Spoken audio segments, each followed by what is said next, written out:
Hello, hello. Welcome to the Todayish show. I am your host, James Lee, and with me is...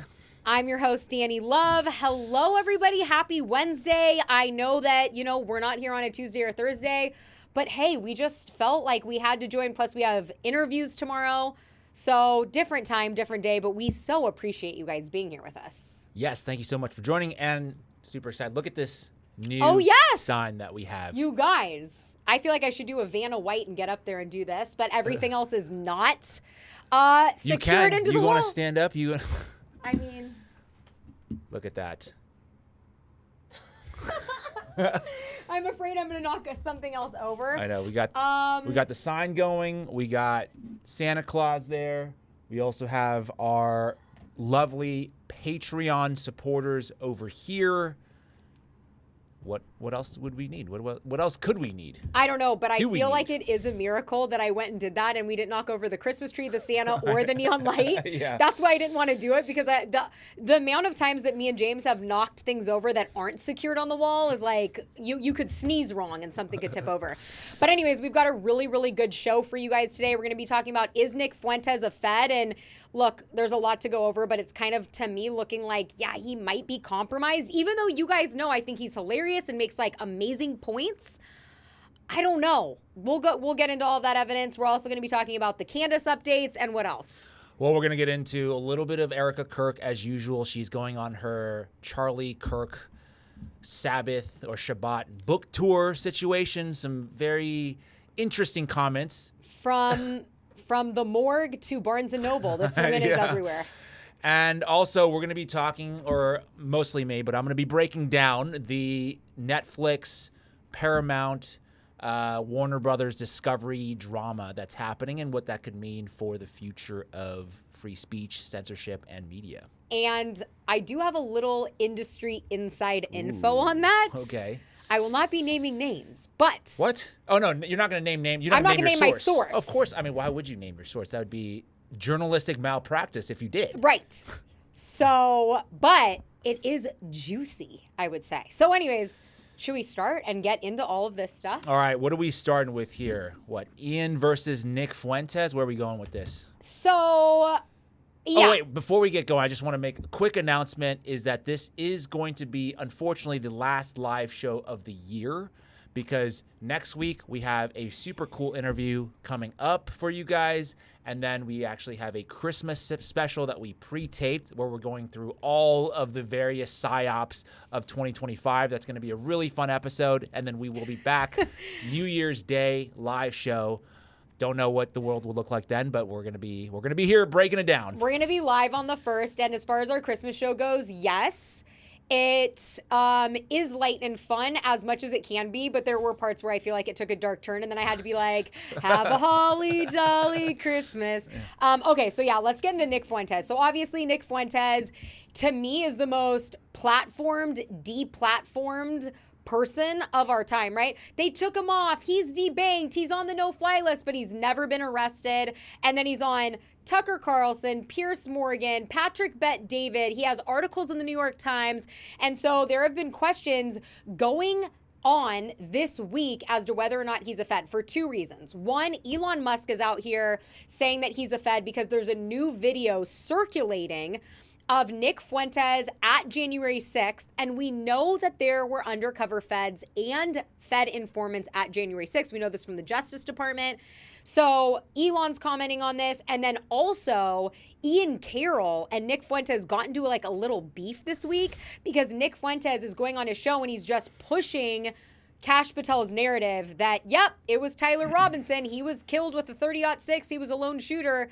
And Ian's like, Nick, like, you're not questioning anything, and Nick is now doubled down. So I think we should start. Yeah, I wonder why he's doing that. Because is Nick? Yeah, I wonder. It seems really bizarre because you would think Nick would go sort of at least question some things and not just take the official narrative at face value. But he seems to be not only discounting it, but he's like saying all these, he's like attacking the rest of the people who are looking into it. I wonder if it's a strategic play in terms of gaining prominence, trying to gain a foothold back in the traditional space, quote unquote, to get back in their good graces. I don't know.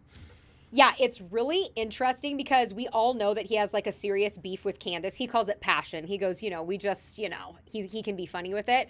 But obviously he did not like the way Candace treated him when they did the interview, and then Candace put it behind a paywall. So part of it is, he attacked Tucker as well. Recently, right, after the fact. And we'll get into this with these clips, but he is someone who I think wants blind loyalty. In order for you to be on a side, you can't question it at all. But let's start, before we get into the Ian, Nick feud, let's start with this January 6th video that is everywhere, because I thought this was really, really interesting. And I had not seen this, so here we go. And Nick is in this upper corner. Keep moving towards the Capitol. It appears we are taking the Capitol back.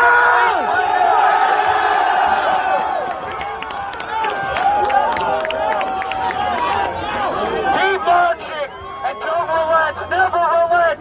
Yeah! They're evacuating the Capitol. They're evacuating. Break down the barriers and disregard the police. This Capitol belongs to us.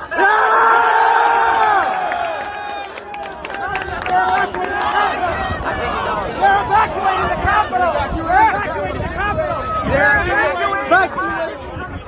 The police are evacuating the Capitol!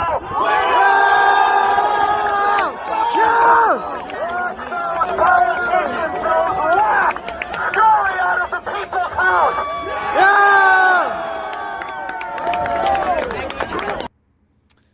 Okay. Yeah, what is that all about? Have you seen this? No, the first time I saw it was when you prepared, when we were doing our show prep, and I obviously don't know very much about Nick Fuentes, especially at that point in time. He was not on my radar. But one thing interesting to note from that, if you go to element, I think D3, because I do want to pull up this reporting here.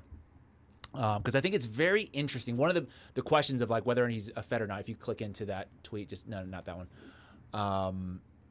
No, go back out real quick and just click on the, okay. So one thing that was interesting is that obviously we just saw him with the megaphone on January 6th at the Capitol, basically inciting, one could consider that he is kind of inciting a riot there.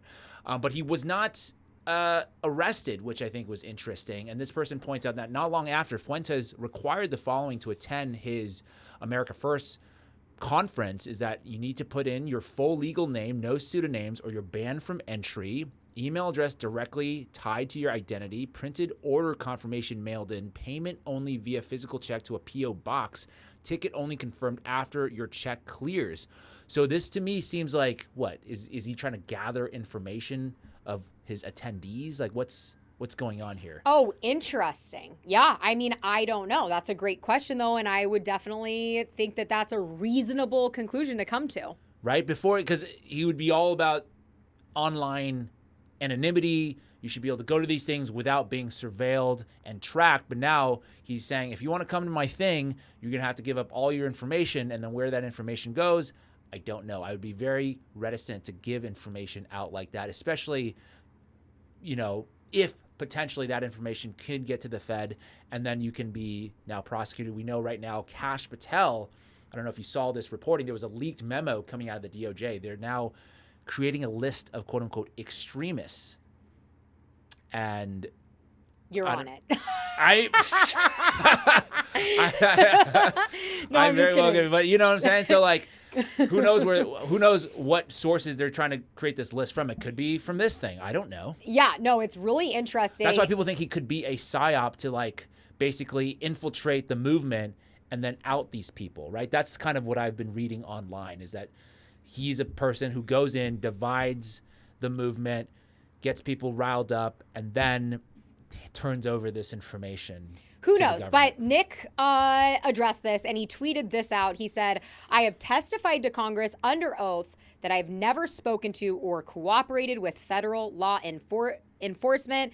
If you or dumbass Candace Owens have any proof otherwise, then you could call up your friend, the president, and get me charged for perjury. Go ahead. I will wait. So we went ahead and pulled up the transcripts. And this is what's really interesting here. Oh, can I go any closer on this? Let's see what it looks. It's a little small, but I think Okay, people can, so can zoom anyways, in. he is asked, were you ever interviewed from law enforcement? And he pleads the fifth. They say, who are you employed by? Or do you have a job? He pleads the fifth. And by the way, he didn't plead the fifth on everything. Where do you get your income from? He pleads the fifth. And all of this is really interesting. And I did some research. And what's, to me, a big important part of this is if you are someone working with the FBI as an informant or contracted by the FBI, and you're being asked on the stand under oath, you are legally not allowed to confirm it.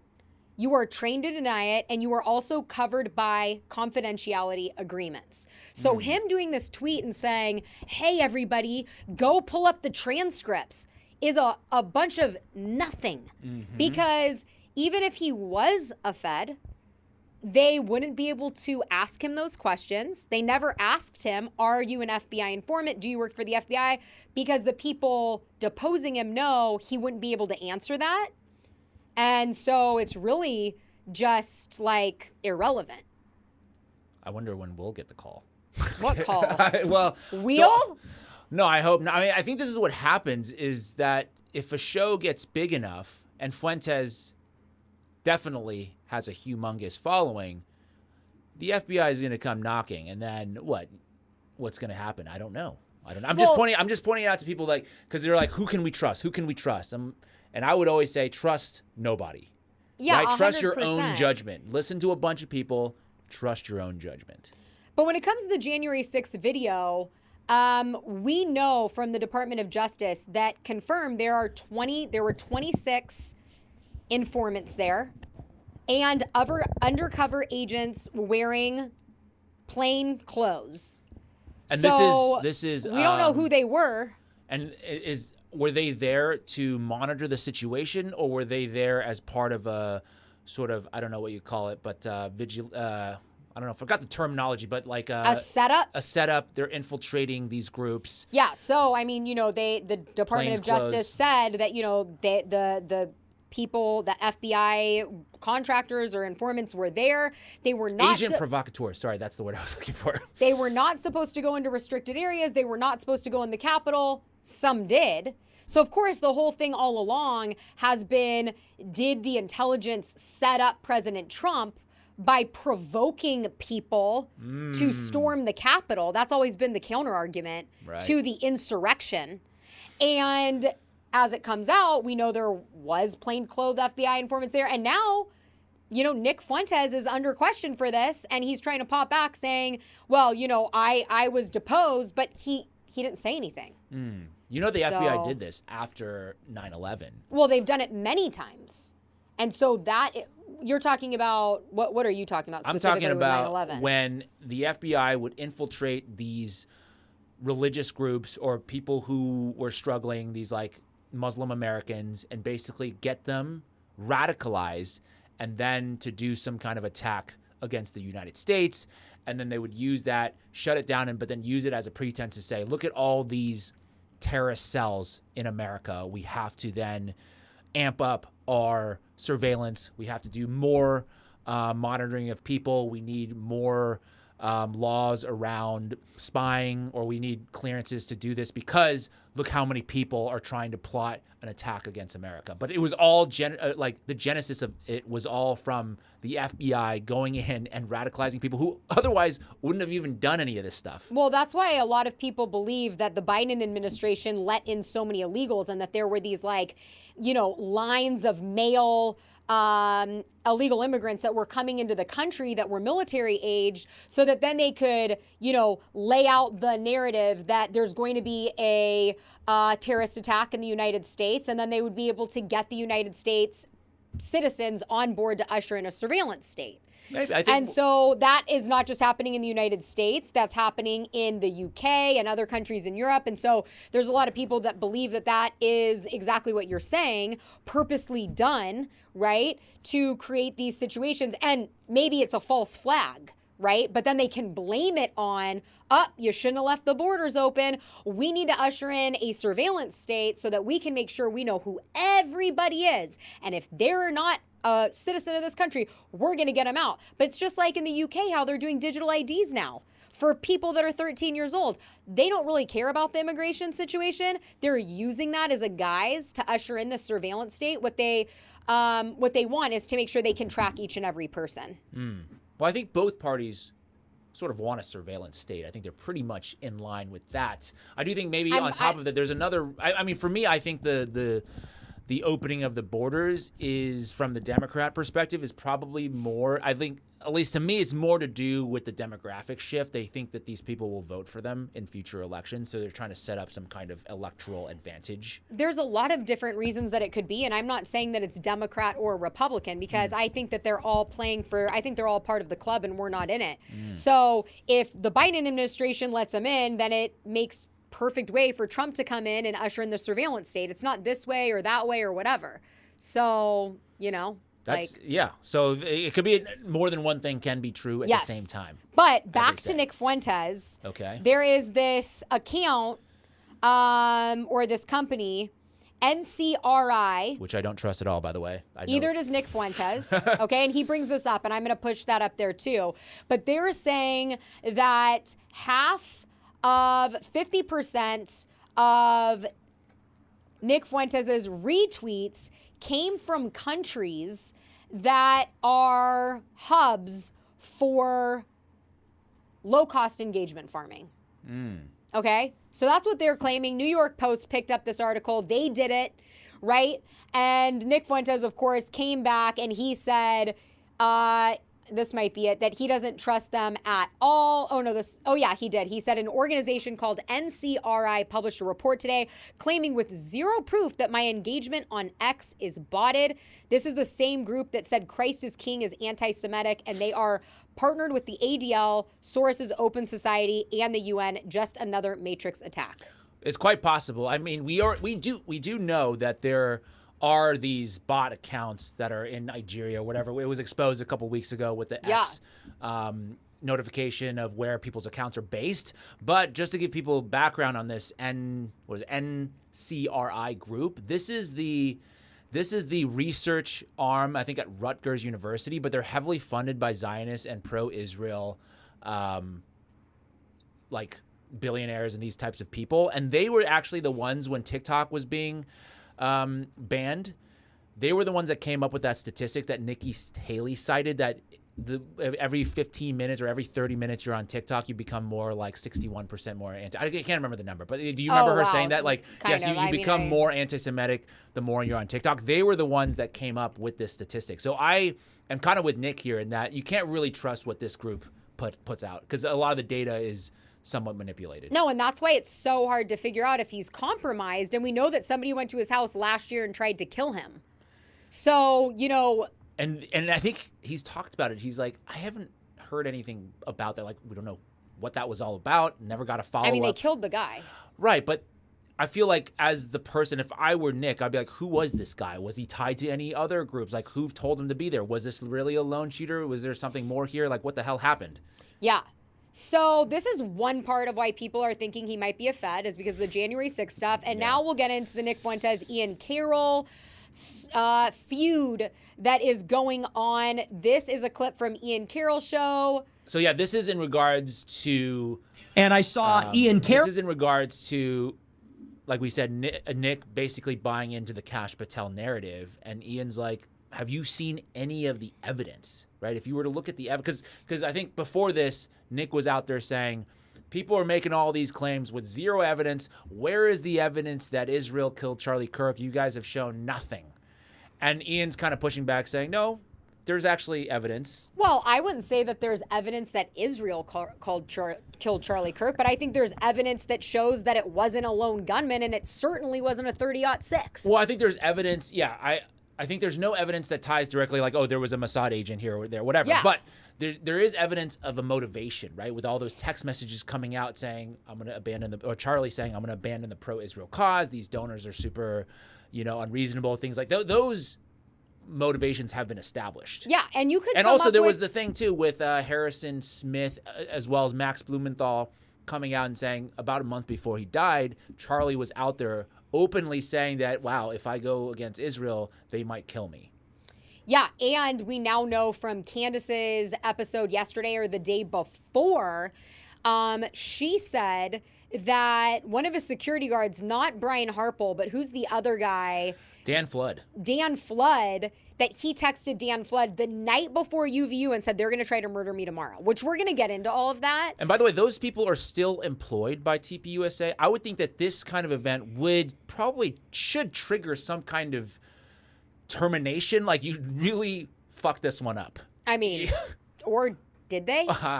That's the question, Yeah. right? Why aren't they fired? Did they fuck it up or did they execute perfectly? Yeah, and I know from a source, and I should pull this back up again because I don't think it got enough attention. But after this, TPUSA hired the security team that does the security for the Daily Wire.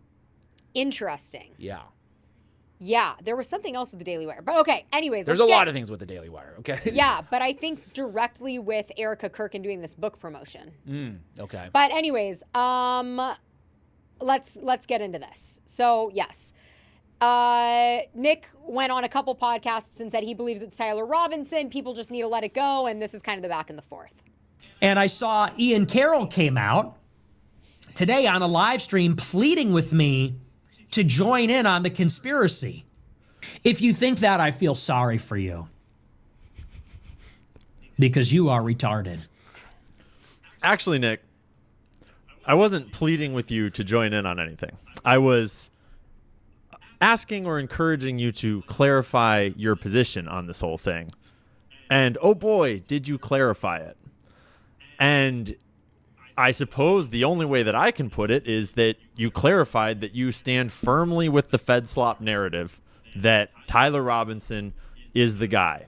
And Tyler Robinson alone apparently murdered Charlie Kirk. And honestly, like, I wasn't trying to call you a Fed. I wasn't trying to shit on you. I was trying to actually be quite gracious and quite kind. I praised you multiple times throughout that segment. But in the spirit of your response, in the spirit of calling people retarded who have been going through the evidence for months, where I have seen you produce zero, I thought that I would put it all very plain and very clear for you, Nick, where if you want to see the evidence, I'm about to show you a whole bunch of evidence. And I'm also going to go through your response and just break down how weird and fucking, honestly, Fed-coded it is.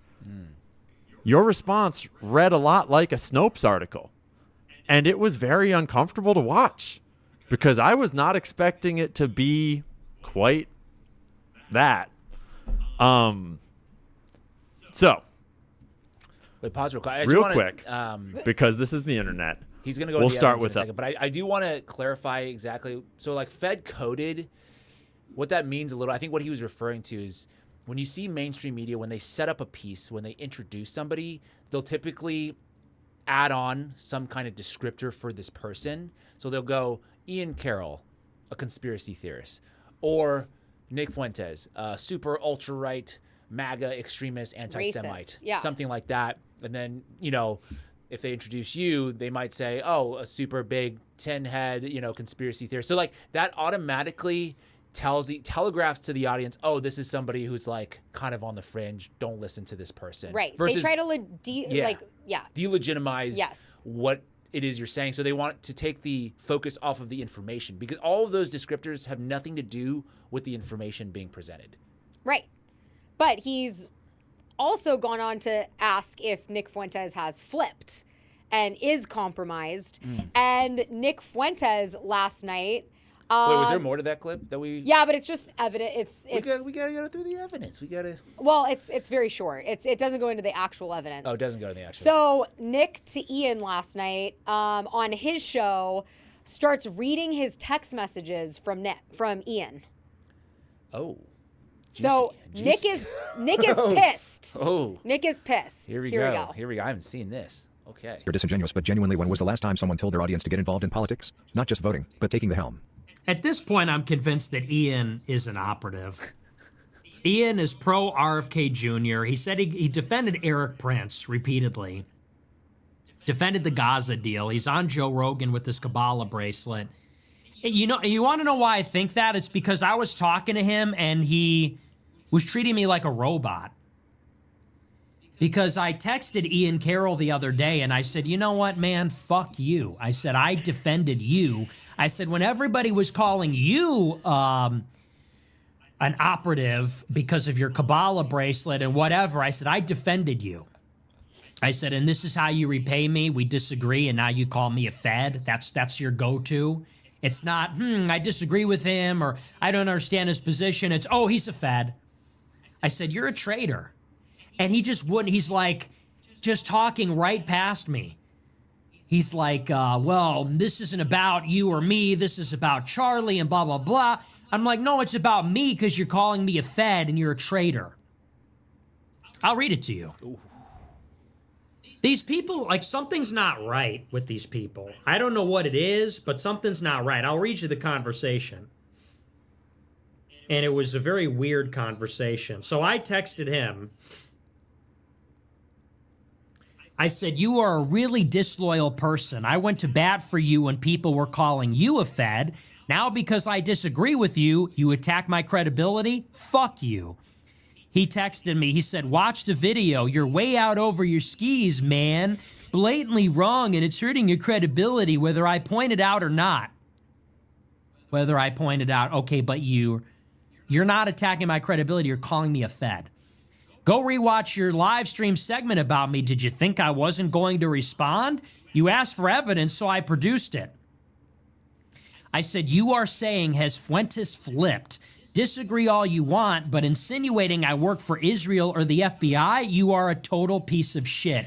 When people were attacking you for your Kabbalah bracelet, I called that out as paranoia and said they were being ridiculous. Now we disagree for the first time, and you immediately jump on bad faith accusations saying I'm controlled op. You are trash. You agreed with me that Candace Owens did me dirty and didn't say anything because you didn't want to offend her. There was nothing honest about you. And that's true, by the way. When Candace trashed me, he called me up and said, you're totally right about her, dude. She treated you terribly, but I don't want to say anything because she was nice to me. I don't know about this, man. He replies, he goes, this isn't about you, Nick. Someone killed Charlie Kirk, and it wasn't Tyler Robinson. This is one of the most important moments in our nation's history in our lifetimes, second to 9/11. Are you fucking kidding me? I mean, This is one of the most important moments in our nation's history in our lifetimes, second to probably only 9/11. In our nation's history? I guess in our lifetimes. Yeah, this is bigger than the Trump election and like COVID and yeah. Are you kidding me? You're an idiot. You're a those kinds of things. I think it's on. I think Nick is a little bit out of line here. To be honest, okay, so he kind of reminds me. I think he has some similarities with sort of the way Trump thinks. It's like 100% loyalty to him. Doesn't really care about a lot of the issues. Maybe. Disagreeing on some of those things. But if you throw him under the bus or if you say anything negative about him, he's like going to burn the house down, right? He did that with Tucker, Candace, people who are sort of nominally on his side, defending him in general, but having sort of critiques about Nick. And he's just going scorched earth on anybody and everybody. This is the thing. I cannot imagine being Ian Carroll and getting these text messages because that's the thing with Nick, right? It's like, it seems that you are either going to be a loyalist and if you cross that line, and I know people like that in my personal life. I do. I have some family members like that. And I am a very, very loyal person. But if you are not loyal to them, you're dead. But what does loyalty mean? This is blind loyalness. Right. This is almost like I am still on your side, but I have some critiques about what you've been saying. That's not allowed, according to Fuentes. I think that's different than loyalties. Like, I think there's a difference between this versus like betraying somebody. The thing with Nick is that he is so strong, and Ian's personality is very opposite from Nick's, right? Even in these text messages, the way that Nick's like reading them, like, you're over your skis, bro, like whatever. It's like really hilarious because they're very opposite personalities. I do agree with Ian that this is a very important time. I think Nick takes everything very literally. And so he's like, what, COVID or the Trump? Look, it is the biggest assassination of our lifetime. He's not questioning everything. That's super important. And when you add that up with the fact that the January 6th video has come out and that you weren't arrested for any of this, and that everybody's like, well, you're deplatformed, and you're not deplatformed. Just because you're not allowed on YouTube, just because you're not allowed on Instagram, you're on X, you're on Rumble, and you are everywhere on these platforms. I will say last night I did a video on Instagram called Is Nick Fuentes a Fed? And I was like kind of worried about doing it because I've never done a story on Nick Fuentes and I didn't want the grapers to come after me or the grapettes. And but I was just repeating information. I wasn't saying anything. And you know this, when you post content and it's kind of being monitored on TikTok or Instagram when you first post it, it kind of does this little glitch where it like blinks, which basically means somebody's viewing from above, right? Somebody in the controls is viewing that video. Never happened to me on Instagram before, and it happened to me. I don't know if that's because he's not allowed on Instagram or because there's an overarching policing of what information comes out about him, and they don't want that on Instagram. But I did do a poll. And, there's thousands of votes, and 81% of the population does believe Nick Fuentes is a Fed. So I don't know if things are switching, but that's where things stand now. Yeah, I saw this other video of talking about Nick Fuentes, and now his shift. I think his own audience might also be turning against him because his audience is pretty, I would say, radical, extreme kind of. I mean, they want him to go. Nick Fuentes' audience? Yeah, Nick Fuentes' audience is kind of turning on him. I don't watch him, but other people were breaking it down. Have not heard that. Well, I have, because there's somebody basically pointing out that because they want him to sort of go max always. Yeah. And now he's kind of moderating his positions a little bit. And that's not why the audience tunes in to Nick Fuentes, right? If they wanted a moderate person, they would just go to a normie, like a Brandon Tatum or whatever, who's on the right. I don't know. You know what I'm saying? Like Officer Tatum. Officer Tatum, who, when I did the Sean Ryan, I did a video on my Instagram basically asking if Sean Ryan is intelligence. And I mean, he is intelligent. He was intelligent. Yeah, but still, because of the interview that he did with Brian Harple, Charlie Kirk's head of security. And it's so interesting because Brandon Tatum logged into the chat and went into the comments and said, shaking my head, shame on you for this post. And I didn't see it for 2 days. And I love my followers. They all just freaking swarmed his ass. It was hilarious. But well, he might think that you're a person who's can be convinced, right? I don't know if he knows you personally or not, but he's like, okay, this person is somewhat in my realm of area. I want to see if I can sort of shame them into taking the right position. I think that I am open. I'm an open person, and I love to learn. And I feel like the more I learn, the less I know. But I'm a Taurus, and I'm a bull. And if there's something that I already know I don't want to do, we had a conversation yesterday about would I go to dinner with sick people? The answer is no. And there's no budging, right? There is no budging me on certain issues. If I have something figured out, that's it. I'm not convincible. So, Officer Tatum got dragged a little bit on my page, and not going to say I didn't love to see it. But I thought this was interesting, this clip, because the reality is that news people historically have been CIA or intelligence plants. Well, you're talking about Operation Mockingbird. Yes, but this is just interesting. It names out some specific ones. Okay, here we go. They remember from their childhood, there's a 90% chance that was a actual CIA operative. And this is documented, released documents. Guys like Walter Cronkite, one of the most famous news anchors of all time, working for the CIA to engineer reality. And they're in the business of engineering reality. And you just have to understand that so much of our reality is engineered. It doesn't mean you walk around like a schizophrenic thinking that everything's out to get you, everybody's targeting you. It just means you see something happen on the news, you see something happen in your life, and you just have one word. Just memorize this one word when you anybody listening, when you hear that stuff or see that stuff. Maybe. Maybe. They say, oh, this happened today because of this one thing. Maybe. Just maybe. You don't have to say there's some global cabal and like I need to drill down to the end and go break into the Bohemian Grove and like figure out all the shit that's going on. You don't need to do all that. Just maybe. That word can protect you from so much of the that's going on with engineered reality. That's going to tie in actually really good to the later half of the show when we get into the Paramount hostile takeover of Warner Brothers.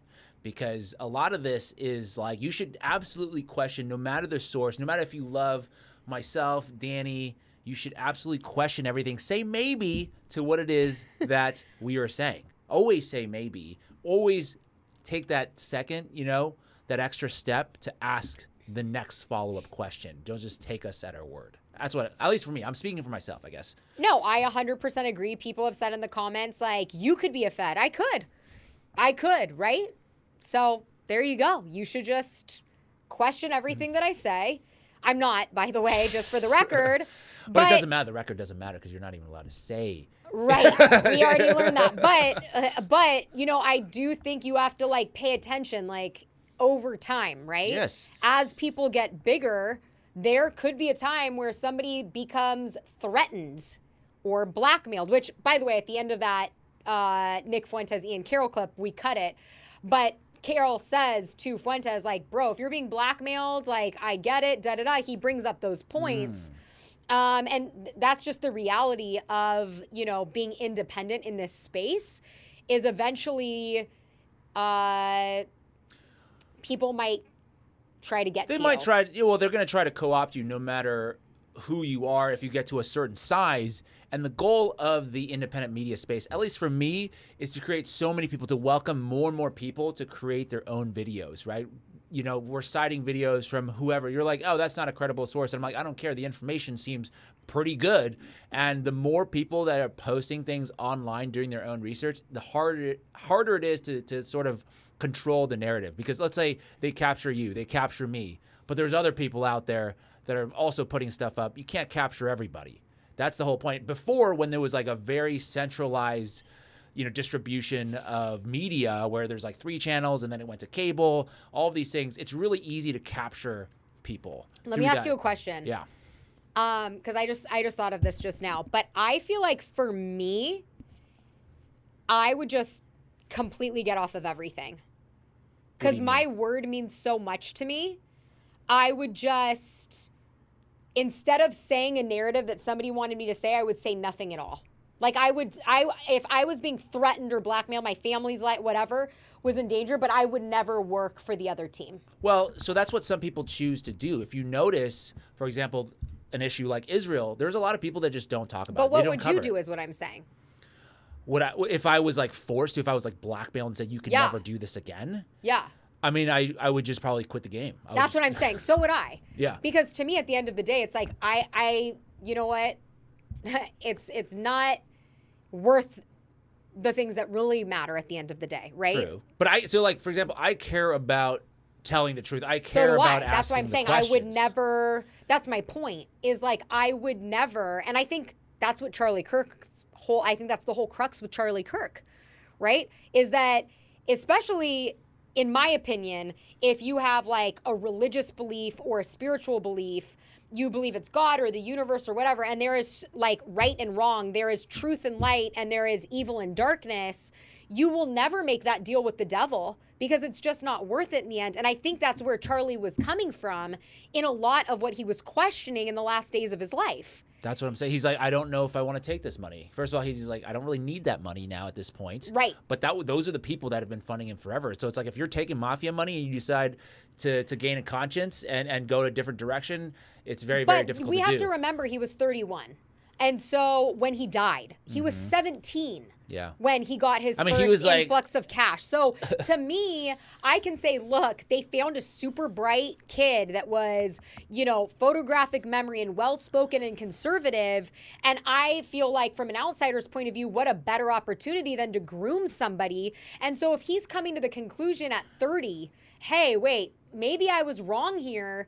I'm not going to fault him for having somebody fund his dream at 17 and not being aware. I didn't know a lot of shit when I was 17. I was doing exactly what the government told me would do to make me successful. I was working in, going to college to work the corporate job, to be in the president's circle, and, believed in the food pyramid, for goodness sake. Yeah. Okay, so I feel like he deserves a little grace on that because he was still so young when he was questioning things. It's not like he was, in his 50s or 60s doing this. He was a young people guy. have these moments, like Tucker has his moment, or is having his moment, I think, right now because of the realization that he was banging the war drum, or the drum for war. Neocons. Exactly. So people have this revelation at different points in their lifetime. I think that's why, to Fuentes' point, I think this is a big deal because we're basically fighting for the soul of the nation almost, in terms of like who gets to control speech. Are we going to go with the Constitution? Are we going to go with something different? And because to me, honestly, I'm not a TPUSA guy. I never really followed TPUSA. That's not really my brand of politics. Yeah. But this is important because of how much influence they have. And clearly there was massive dissent within the organization that had been bubbling up. And now we're seeing these whistleblowers coming out, right? Did you see that one the other day when basically he was just saying that, or alleging that there were basically Mossad agents within TPUSA? I don't know if you saw it. It was the same guy that we played. Oh, I don't think I saw the update on him. There was, he basically told the story of like when he was working there and how he was approached by these two people that were in his like cohort, and they're basically saying, hey, we're sort of intelligence, like, you cool with that kind of thing. And then he apparently reported that to TPUSA, and then the higher ups were like, oh, don't worry, we'll take care of this. And he's like, nothing was ever done. So it's almost complicit at this point that there are these folks in there. Which is really interesting. And I was contacted and did have some calls with TPUSA. Like you were going to be one of their... Going on campus. Like they were talking to me about doing that briefly. It never panned out to anything. But thank God, because guess what? I'm alive. But last point on the Nick Fuentes thing that I think is interesting is, and we can just go this, I don't think we need to play the clip. I don't even know if I've actually listened to it. But someone said that Tim Pool is one of the biggest owned by Israel cash for comments Zionist shill alive, who got busted having a secret meeting with Israel's Prime Minister Benjamin Netanyahu discussing payments and narratives. And now Nick Fuentes on his show is siding with Tim Pool. Interesting. Which people are saying is another point. And I saw in the comments, someone said there's no way Nick Fuentes is a Fed because he's done way too much against them. Let me see if I can read this comment. But, here we go. Nick Fuentes, or Nick isn't a Fed because he's done way too much against them in the first place. What he is petty and doing this just because Candace is the opposite position of Charlie Kirk's death. I think that's a good point, but I think what we're trying to say, or what I'm trying to say, and thank you so much for the comment, is that what Ian's trying to say, like, is it possible that he was flipped, that he was compromised? And I think you can look at different people in media, like Alex Jones is a perfect example. I believe now he's a captured puppet. And so, anyways, I don't know, but. Quite possible. I mean, I think maybe, to that guy's point, maybe. That he's just against Candace, so he doesn't want to look at anything. I mean, yeah, exactly. It could be 100%. It 100% could be the case. What do you want to jump into next? So we can go, or we can talk about in terms of if we want to continue with the TPUSA route. Erika Kirk is on her little book tour, or we can go. Yeah. Speaking of Tucker, since we just brought him up, I thought this was interesting. Yesterday, Tucker went on Theo Vaughn and was asked about, Candace Owens' claims.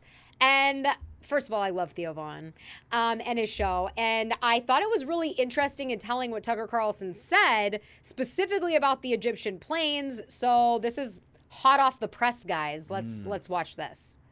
Who was Charlie Kirk? Yep. Oh, Yep. really? Oh, yeah.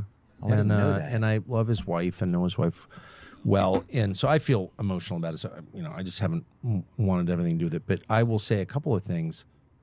I don't understand the official story at all. Of his assassination, I you mean? don't understand it. And I want to make sure that there is a truly rigorous and honest federal investigation of it. And I'm definitely concerned about that. A. B, I think that I don't know many of the details, but I know that recently Candace said that Egyptian registered aircraft were following Erika Kirk, Charlie's widow, around for a number of years in different places in the world. That's one of the weirdest things I've ever heard, and I just want to say that that is factually true. That's true. So that's like the one data point that I happen to know is true. What does that mean? Whoa. I have literally no idea. I can't even guess, but that's very, very strange. And what is Egyptian? It could mean aircrafts from Egypt. Who knows? I think that they were registered in Egypt. Got it. And but that fact is true. So that enough, and it also her claim that there were kind of a disproportionately large number of foreign registered cell phones at the event. That's also true. So what does that add up to? I don't know, but it means that the FBI has a moral and legal obligation to look in every direction and to be open-minded as you would in any investigation, in journalism, in science. It's all the same process. I don't know the answer, and I'm going to sift through everything as open-mindedly as I can, as honestly as I can, to get to what the truth is. That's science, that's law enforcement, that's journalism. It's all the same. That's justice. And I just want to make sure that is happening, and I just don't have a ton of confidence in the FBI or the men who run it. And I'm not saying that out of ignorance at all. That's a scary part, too. What Candace is saying is clearly causing a lot of turmoil. Okay, I want to continue this, but Tucker's about to get heated. Okay. So a couple things. I thought that was like amazing and shocking because we know that Tucker has a lot of connections. That he said, I can confirm that the Egyptian planes following Erika around 4 years is factually true. That is quite shocking, at least to me, because it had always been up to this point a theory, right? They had data points to say that it looks like the planes were following Erika, but nobody confirmed that, right? It could be just a coincidence. And what he's saying there, it's not a coincidence. It actually is factually true that they were there to sort of surveil her. Well, he didn't say that. He didn't say surveil. Sorry, my apology. He and said they were following her for whatever reason. Yes. And that has always been something that I have pointed out. Words are very important. And that is something that and Candace can do no wrong. But I didn't like the way that she had worded that when she did her show because, we cannot rule Erika out. Okay? We can't. There is some weird stuff around Erika. And to Nick Fuentes, being a Fed or not, he was really the first one that said, look at this trad wife, widow shit, this is weird as fuck, right? He was the first one to say that. So that whole monologue that he did made me think, no, not a Fed, because he called out Erika. Saying surveilled, which is what Candace had said, something along those, lines, we don't know if they were aiding her.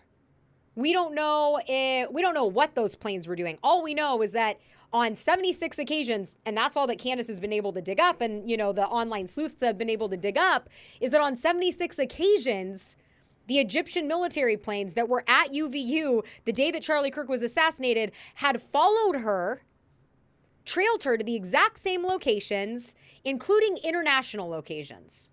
It's very, very weird. Yeah, it is. And now, factually true. According to Tucker Carlson.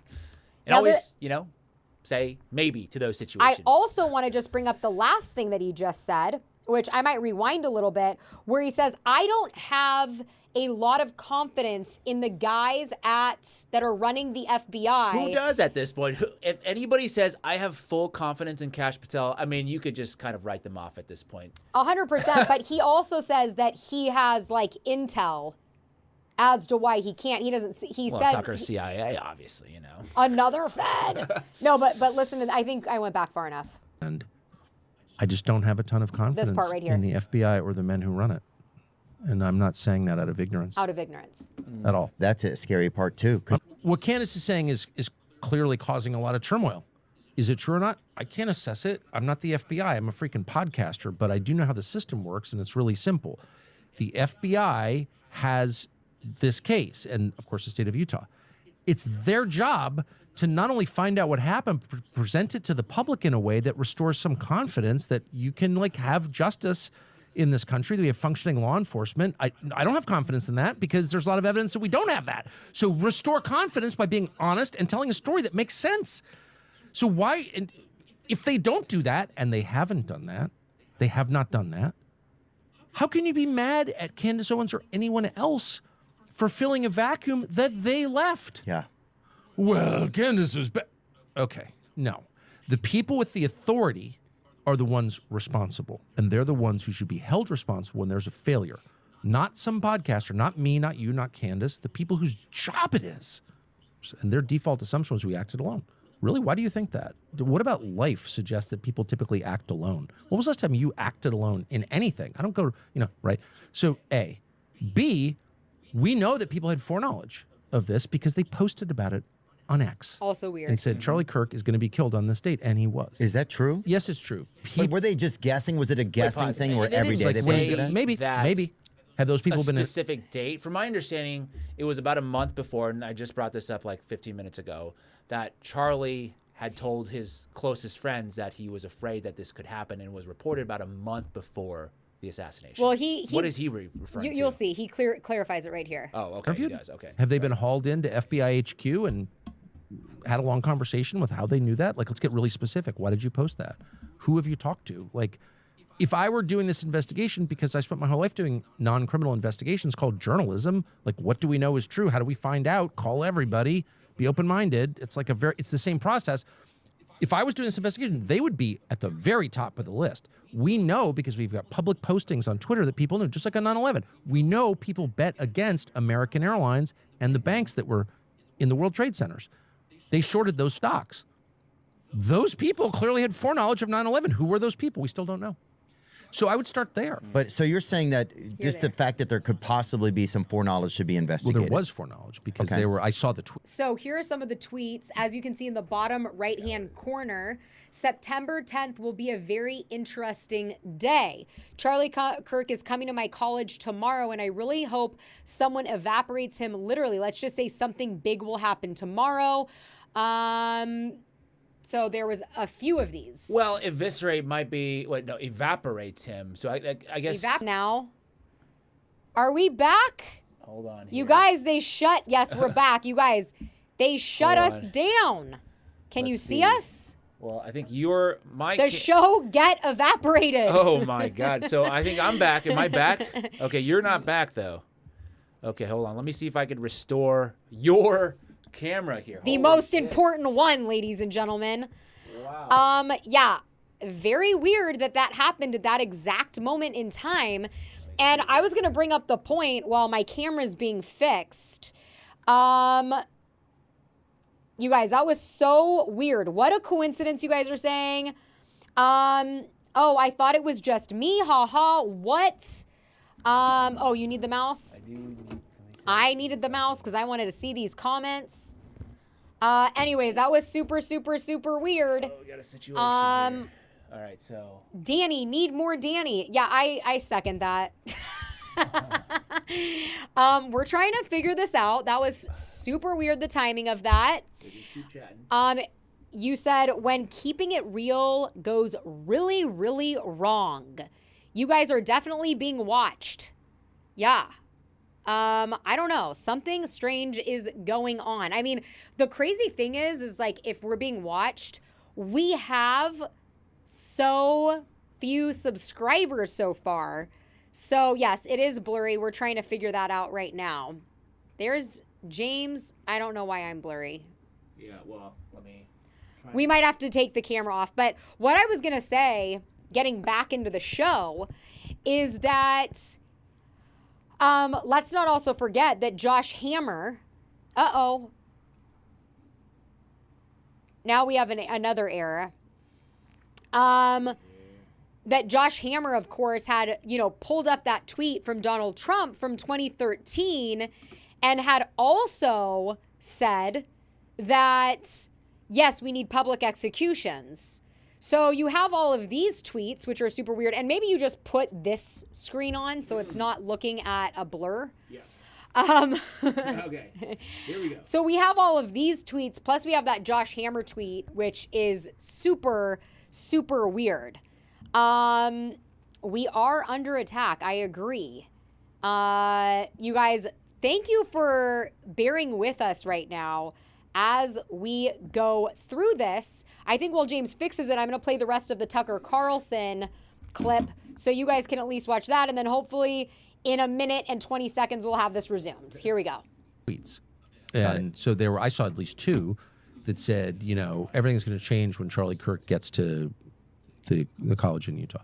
Okay. So those people, I'm not saying they're part of a conspiracy, but they have, there's evidence that they had foreknowledge. Okay, so that's where you begin. Take, like, the camera on and off the phone.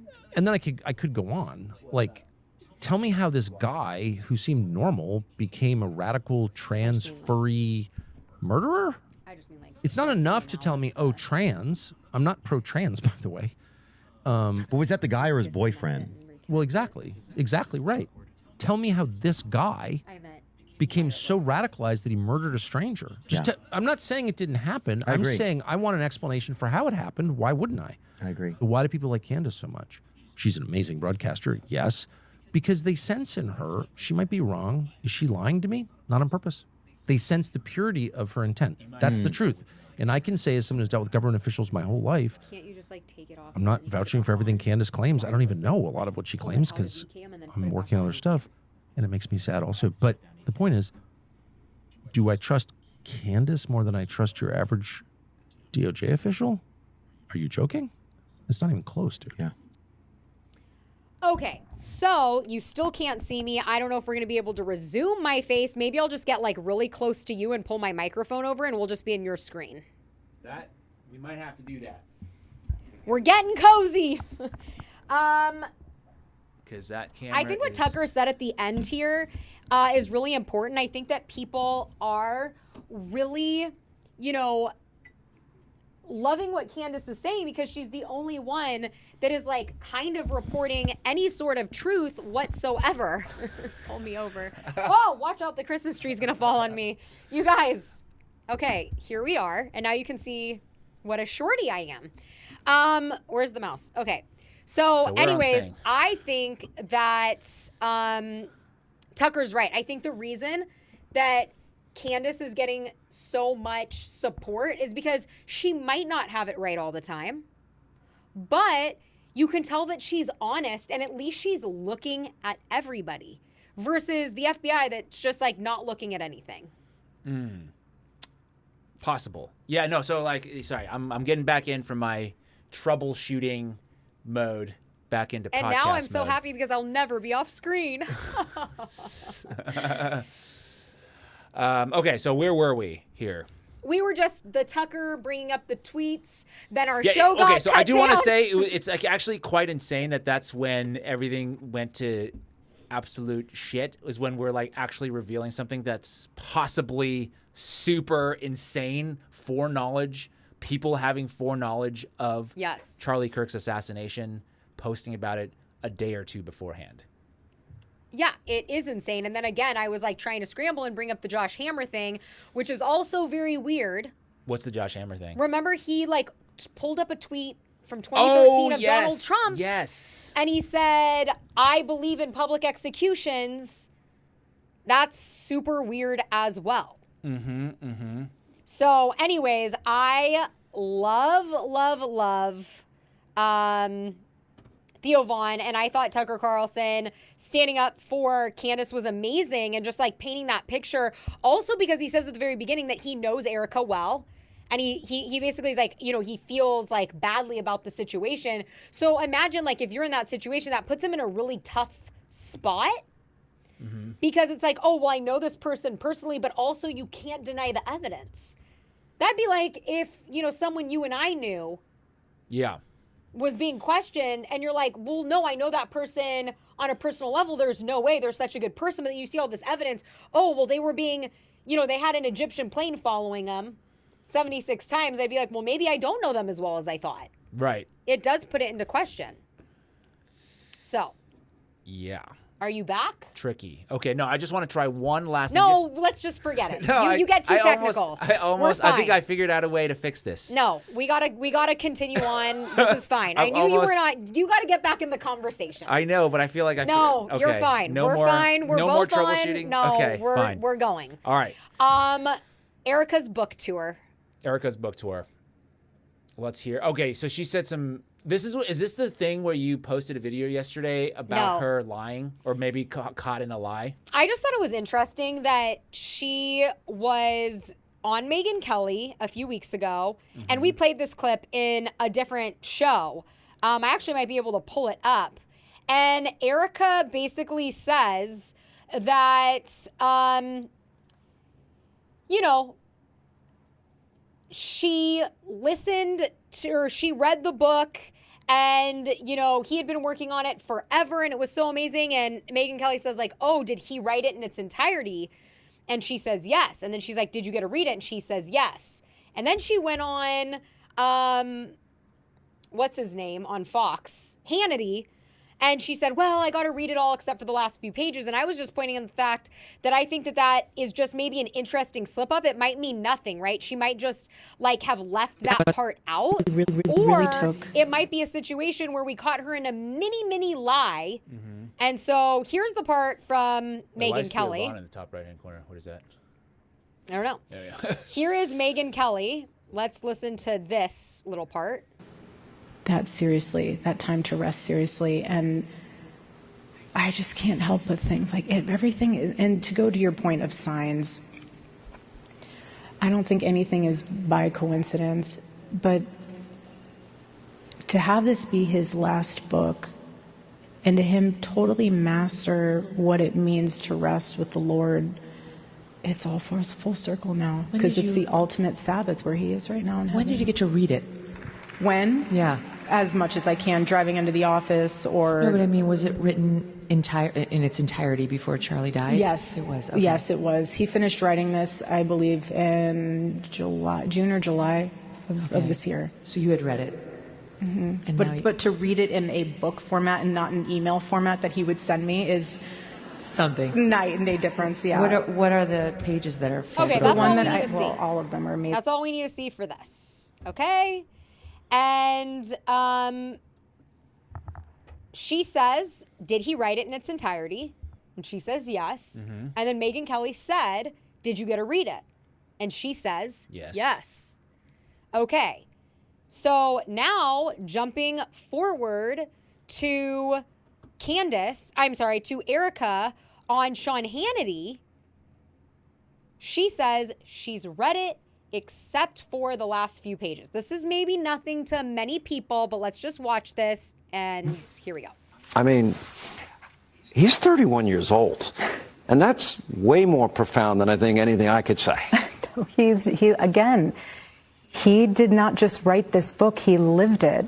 So when you feel something so deeply and you've experienced it and you lived it, you want to be able to tell other people, look, this will change your life. I know it might sound simple, but sometimes the best answers are the most simple ones. It is truth.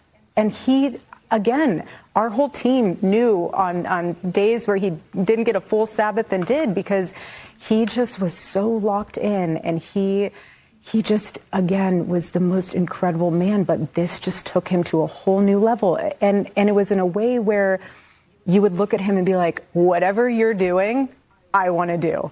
And he's like, here. And this is his final message. This is what I'm trying to express to people. This is Charlie's last book. So people can write books all about my husband and what he believed and what he said and analyze his videos. These are his words. And when you read them, you feel him come to life.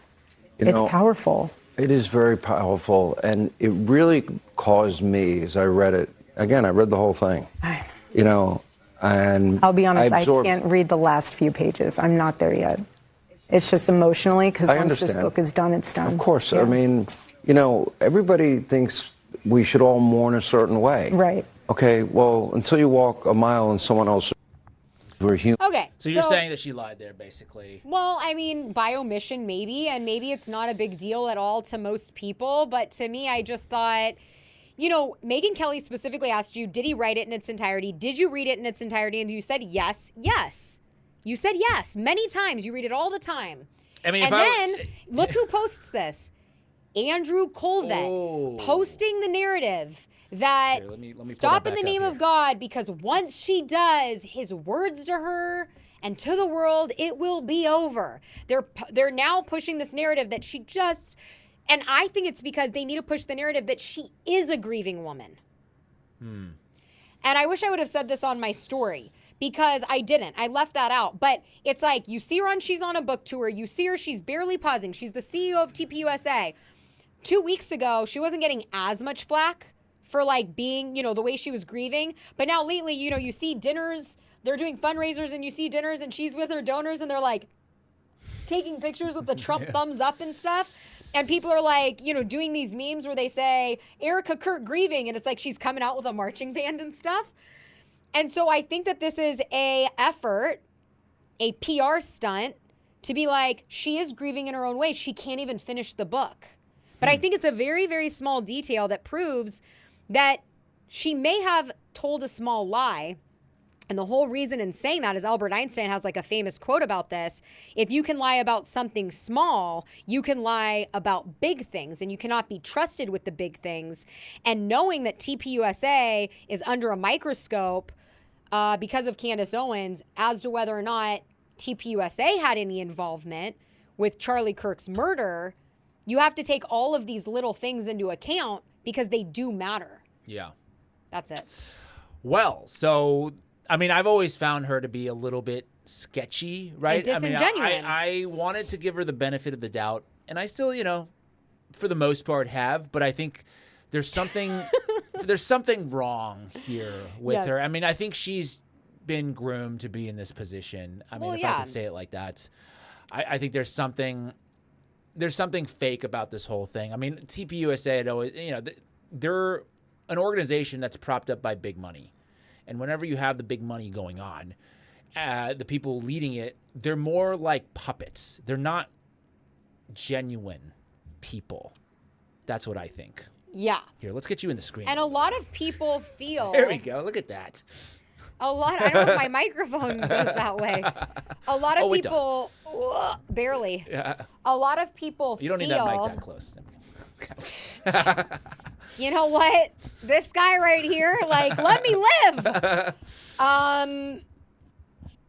Yeah, I lost my train of thought. Sorry. Oh, no, I lost it again. Look at you guys. We were interrupted, so you're going to have to give us a little grace here. But, I know what I was going to say. People on my story were commenting and saying, like, yeah, I don't know if this, you know, saying that I did read the last part of the book or I didn't read the last part of the book really matters. But she also couldn't remember her husband's their anniversary. And they're bringing up that fact, which I have to say is super weird. Well, I don't know about that one. I just think... Are you kidding me? Bullshit. If your significant other at any point in your life didn't know your anniversary, your wedding date? In the interview, I could see, because I forget stuff while I'm talking. I forget people's names. I forget this and that. So, like, in that moment, I will give somebody grace. But by no means am I absolving Erika Kirk of all the weirdness that's going on over there. There's clearly something happening there. A wedding date? A birth date? Birthday or wedding. I think it's not that she forgot. I think it's maybe in the... I don't want to defend Erika Kirk. I'm like, what am I doing? What am I doing right now? I'm not trying to defend her. You guys, what is he doing? I don't know. No. But what I'm saying is I don't think that would be my focus in terms of if I were to scrutinize Erika Kirk. I wouldn't use those moments. I would use other moments, the stuff with the Romanian angels, of why she's even contracting why is she even involved in a government run orphanage situation in Romania? And does she know about all the sex trafficking that's going on over there? Was that a way to kind of taint her and say, hey, if you step out of line, we're going to talk about that, and that's going to be brought up. We're kind of saving that in the background, right? Those guys were never prosecuted for those crimes because of a Romanian-U.S. agreement. So those are the things that I would focus on in terms of, like, seeing if Erika Kirk is a puppet or if she's compromised this and that. Okay, and to my point, Tina, thank you so much for the comment. What woman forgets her anniversary? LOL, suspect. 100%. 100%. And this is the thing, too, with weddings these days. And the wedding that Erika Kirk and Charlie Kirk had, right? It's a big to-do. Anybody that has planned a wedding in the, in the last 10, 20 years, actually in the last 50 years, you know the date, you have to get the venue, you have to get everything. You want to have it be a certain date. Oh my God, no, I don't like that number. Let's have it on this date. It is an important thing. And then you have anniversaries. You know, it has been a thing in movies and sitcoms for like the last 50 years. He forgot your anniversary date? Oh my God, you better remind him. Like, this is a thing. This is a narrative that's been pushed. Look, don't forget any of our dates, right? That's all I'm saying. But like for me, I'm a numbers person anyways. I'm not saying I'm a mathematician, but I remember every single date, and I'm very into numerology. I would never forget an anniversary, a birthday, a time of birth. I mean, any of that stuff. I just spit on my microphone. So I think it's very, very odd that she did forget the anniversary. And I think it adds to the points that you're making, that if she was groomed, it wouldn't be that important to her. Okay, that's a good point. Okay.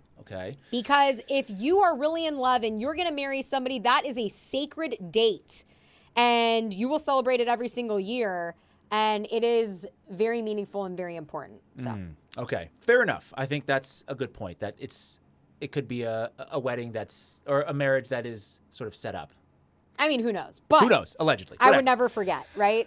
Yes. Okay. I feel like if I got dementia or something in the future, or brain degenerative disease, I'd still remember the anniversary. Yes. I'd be like, in 1952, and da-da-da, Well, okay, so speaking of media control, okay, we have a huge, I would say, sort of Hollywood drama playing out in front of us, but I think it's more than a Hollywood drama, which we'll get into, in that over the weekend, Netflix makes a huge announcement that they were going to acquire Warner Brothers Discovery for a value of $82.7 billion. Okay, so that's a big deal in terms of the movie industry world, because that's Netflix, one of the major streamers, the streamer, now combining with a major movie studio. They also own a lot of cable channels, including CNN, things like that, combining into one entity. They own HBO.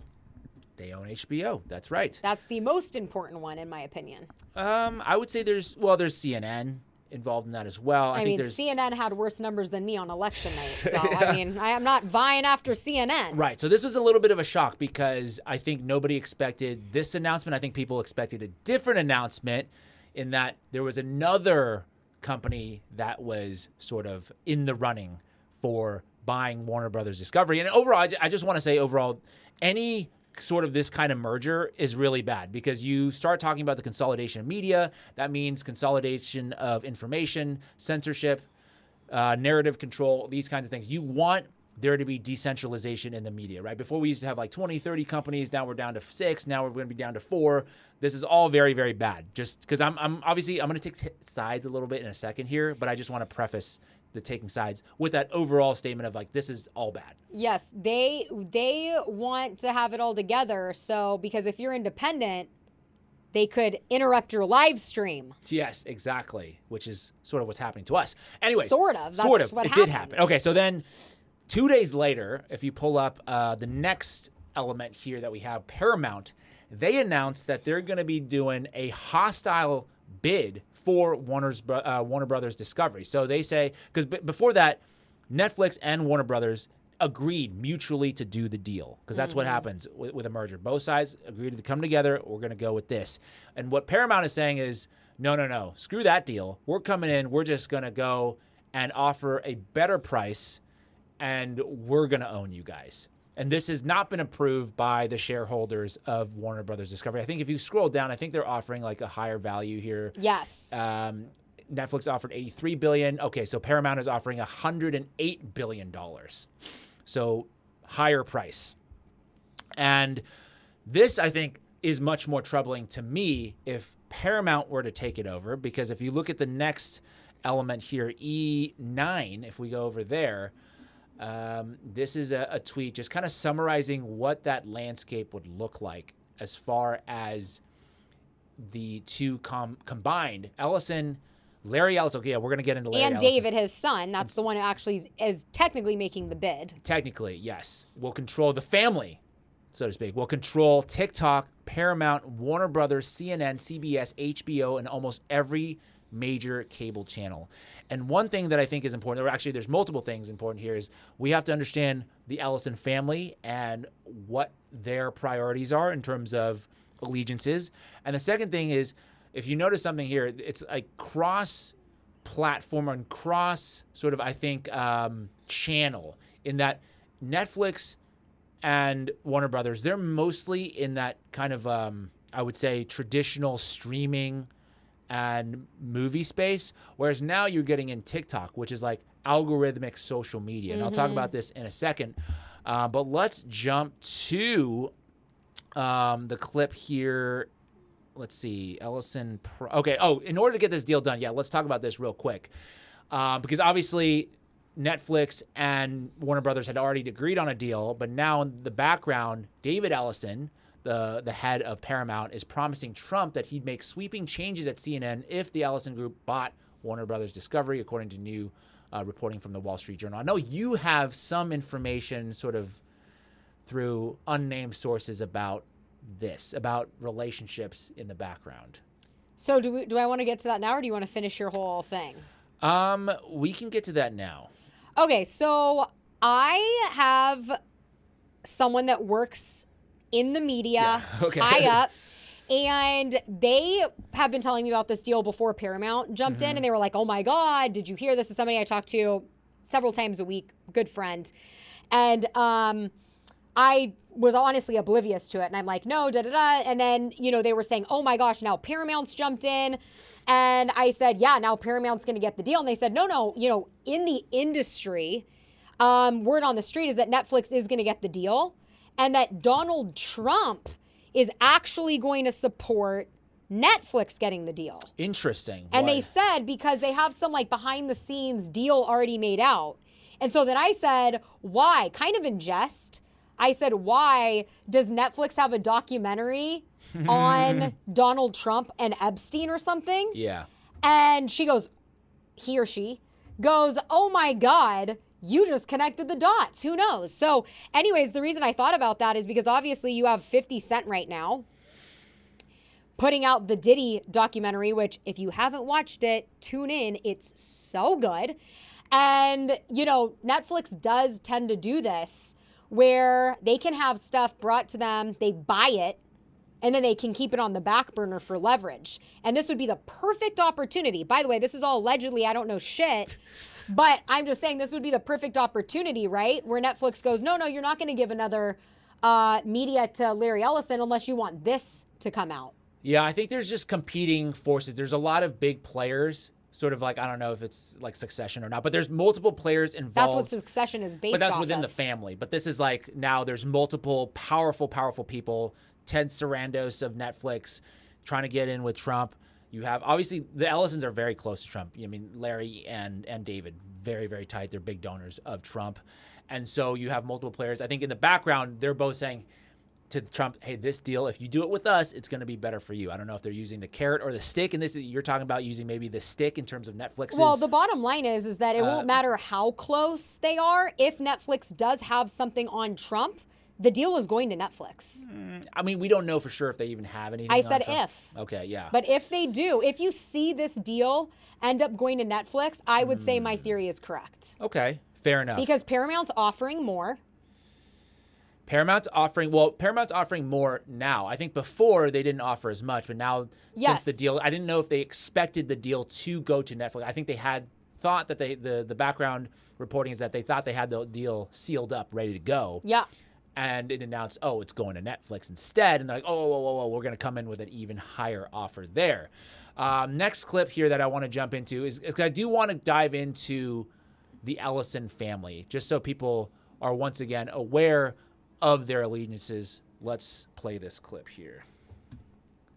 So David Ellison is running Skydance that bought Paramount and wants to buy Warner Brothers that includes CNN, right? So his father's Larry Ellison, who's financing all this. Larry Ellison's the founder of Oracle. He's also the guy that has been revealed to be the #1 donor to the IDF. He's gave $60 million in charity in the middle of a genocide, so the IDF could murder more Palestinians. And Larry Ellison's also the guy who legally bribed Marco Rubio $5 million after having a meeting with him and making sure that he was going to be pro-Israel for the rest of his career. And then he emailed the Israeli ambassador and said, don't worry, I paid Marco Rubio $5 million. He's now pro-Israel. So that's who these guys are. And so they already bought CBS and they put Barry Weiss, probably the most pro-Israel person in media, in charge of CBS News. And Discovery also owns CNN. All right, so I think you do have to. Okay, so I think it's a big problem. I think if you have an American citizen who's like the largest private donor, imagine if you were donating money to, like, I don't know, the French army. I think it would be very bizarre, right, that we even allow that to happen as like an American to donate money to a foreign army. I think that's very, very weird and very bad. If I'm donating any money anywhere, it's going to be like to a pug rescue. Amazing. But yes. I think that's bad. So then you could see what they're maybe after already in their programming, right? Because then have the news, right? He's talking about once they took over CBS, Barry Weiss went in there, made fired everybody who was anti-Israel, and changing the editorial process there. And now with this deal, they would take over CNN. But not only that, a big part of this is movies, right? And movies, a lot of people watch movies that are, they don't give a shit about politics, right? They don't pay attention to movies. It's entertainment. So then how do you like condition the audience to maybe believe a certain thing through movies? And I have a feeling that might be happening under, or it might have already been happening under Paramount. I don't know if you know this information, but did you see the movie Top Gun? I mean, like, Top Gun Maverick, the new one. No. Okay, so it just that movie came out in 2022. I mean, I'm not a big movie person, to be Okay. honest. Ooh, that's a spicy take. Well, I'm a series person. So you're more TV. I mean, it's changed, I think, for everybody, right? I don't know. Some people like movies. By the Cinematic way, if adventures. Netflix is listening, I think that Netflix should start buying these movie theaters that aren't getting any business and like having like release nights for some of their best shows a day in advance. So then like all the fans could come, Not a bad like idea. if Peacock rented it out and they did like a Love Island night the night before, I would be there. Okay. Yeah, okay, but that's Peacock, NBC, different player. I'm just saying they could Yeah. all buy these movie theaters. Movies are dying is the point. I don't think movies are dying. I think Movies are theaters dying. People are still watching movies. I mean, but I series are the thing. Okay, here. Anyways, But go on. back on track. Okay, so the Top Gun movie. Okay, the plot Yes. itself just so happened to be pretty much the exact same thing that happened. How do I get this on the screen here? Here we go. Pretty much exact same thing that happened earlier this year with Trump's bombing of Iran. The plot is almost exactly the same. They had to go and take out some underground uranium site in this undisclosed mountainous location, pretty much mirroring exactly what happened. And this is what some might say is preconditioning for the American population of... Well, they call it predictive programming. I mean, you're much more into this than I am. But yes, predictive programming to basically telegraph to the American people that this stuff is coming. Well, the reason they do it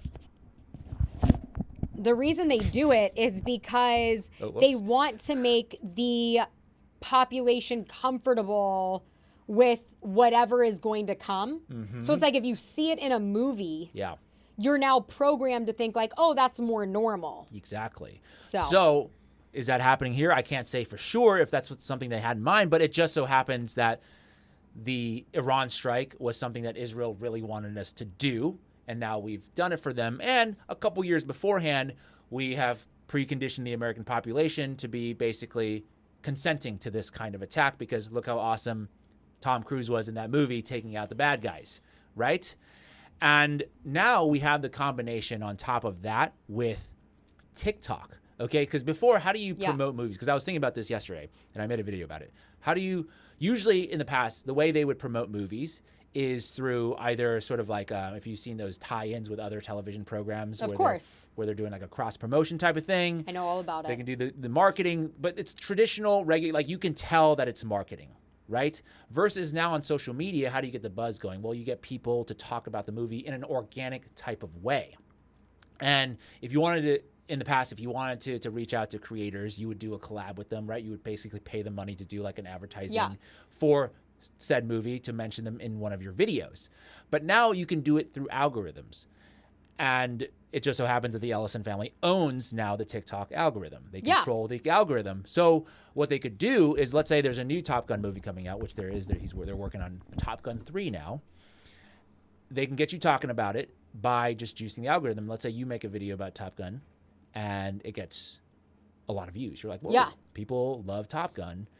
And then you say, well, let me make another video. Boom, goes through the roof. You're like, oh, this is great. And then let's say you have another topic, and maybe another movie that's less imperialistic and has a different message. You do a video. I'm not saying you, because like you don't talk about movies, but let's say a movie reviewer person, right? Yeah. They do another movie review, different movie, doesn't really get any views. They're like, oh, I guess people aren't interested in this movie.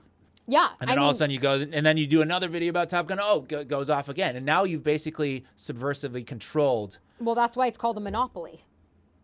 Well, this is not technically a monopoly, they would argue, because it's in different spaces. In modern day, it is, though. This is like vertical integration. This is controlling every part of the supply chain, so to speak, in that you're going to control not only...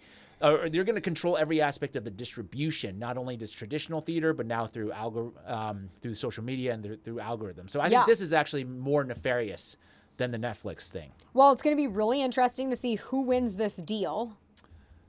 Well, so my prediction is that I think you're saying that Netflix is going to... I'm saying word on the street is that Netflix is going to win this deal because Trump and Netflix have already made a deal that they're going to win it. Well, that's what industry people are saying. And then I don't even have to put a tinfoil hat on anymore. I just used my brain and I said, well, maybe it's because Netflix has something on Donald Trump. Because I know typically Donald Trump would be Team Ellison. Yes. So why would he be Team Netflix? Well, because he also has relationships with the people at Netflix as well. It's not like he hates Netflix. I know, but we know who's donated more to his campaign and who's been, putting out more anti-conservative content. That's Netflix. Oh, in terms of that, I saw Matt Gaetz talking about how Netflix is like some globalist, elite ideology and that they're controlling this. I don't actually think that's true. I think Netflix is like pretty broad spectrum programming. Yeah, well, we will see. And I don't comment on movies on my content, but I will say, if you have not watched The Beast in Me with Clara Danes, it's a thriller and it's so good. Is that paid advertising? No, okay. It's just like, it's really, really good. Have any of you guys seen that? The Beast in Me? You can write it in the comments. I can't remember the actor name that plays like the psycho, but when he's dancing to psycho thriller, da-da-da, I was like, oh my God, this is like an iconic scene. You haven't seen it. I haven't seen it. No, I bet the people in here. I'm not a fan of thrillers. I'm not normally either because I can't, but this isn't overboard, So, I think overall, for this, I just think that I don't want to, this is my bias and I'm putting it out there. Yeah.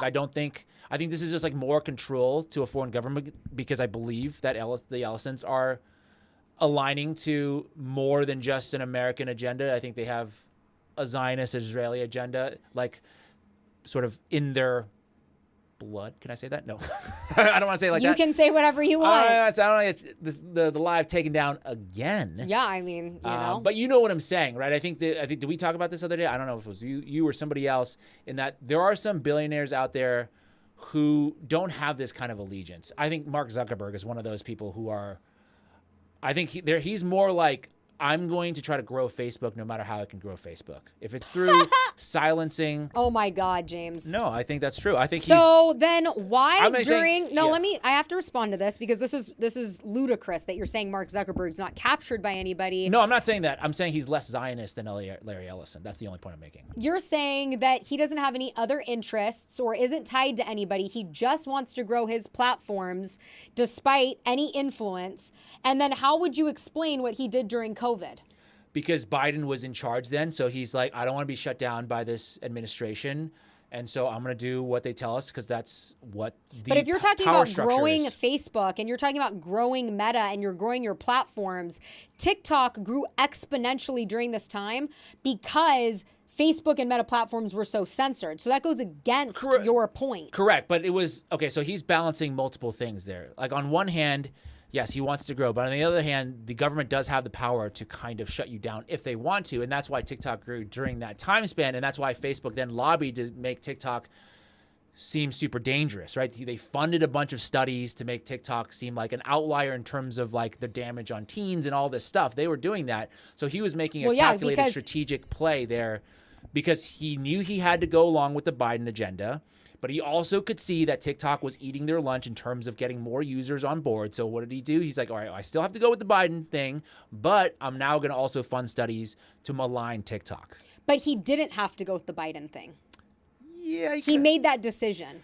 Well, I would say if he didn't. And actually, technically, it's illegal to do that. Well, I'm not saying the legality of it. I'm just saying that the Biden, there's power. That the same thing that's happening now with the Trump administration. He's much more friendly to the Trump administration now because he knows the power structure and he's going to go along with and that's my the power point structure. is that he is not somebody who is, not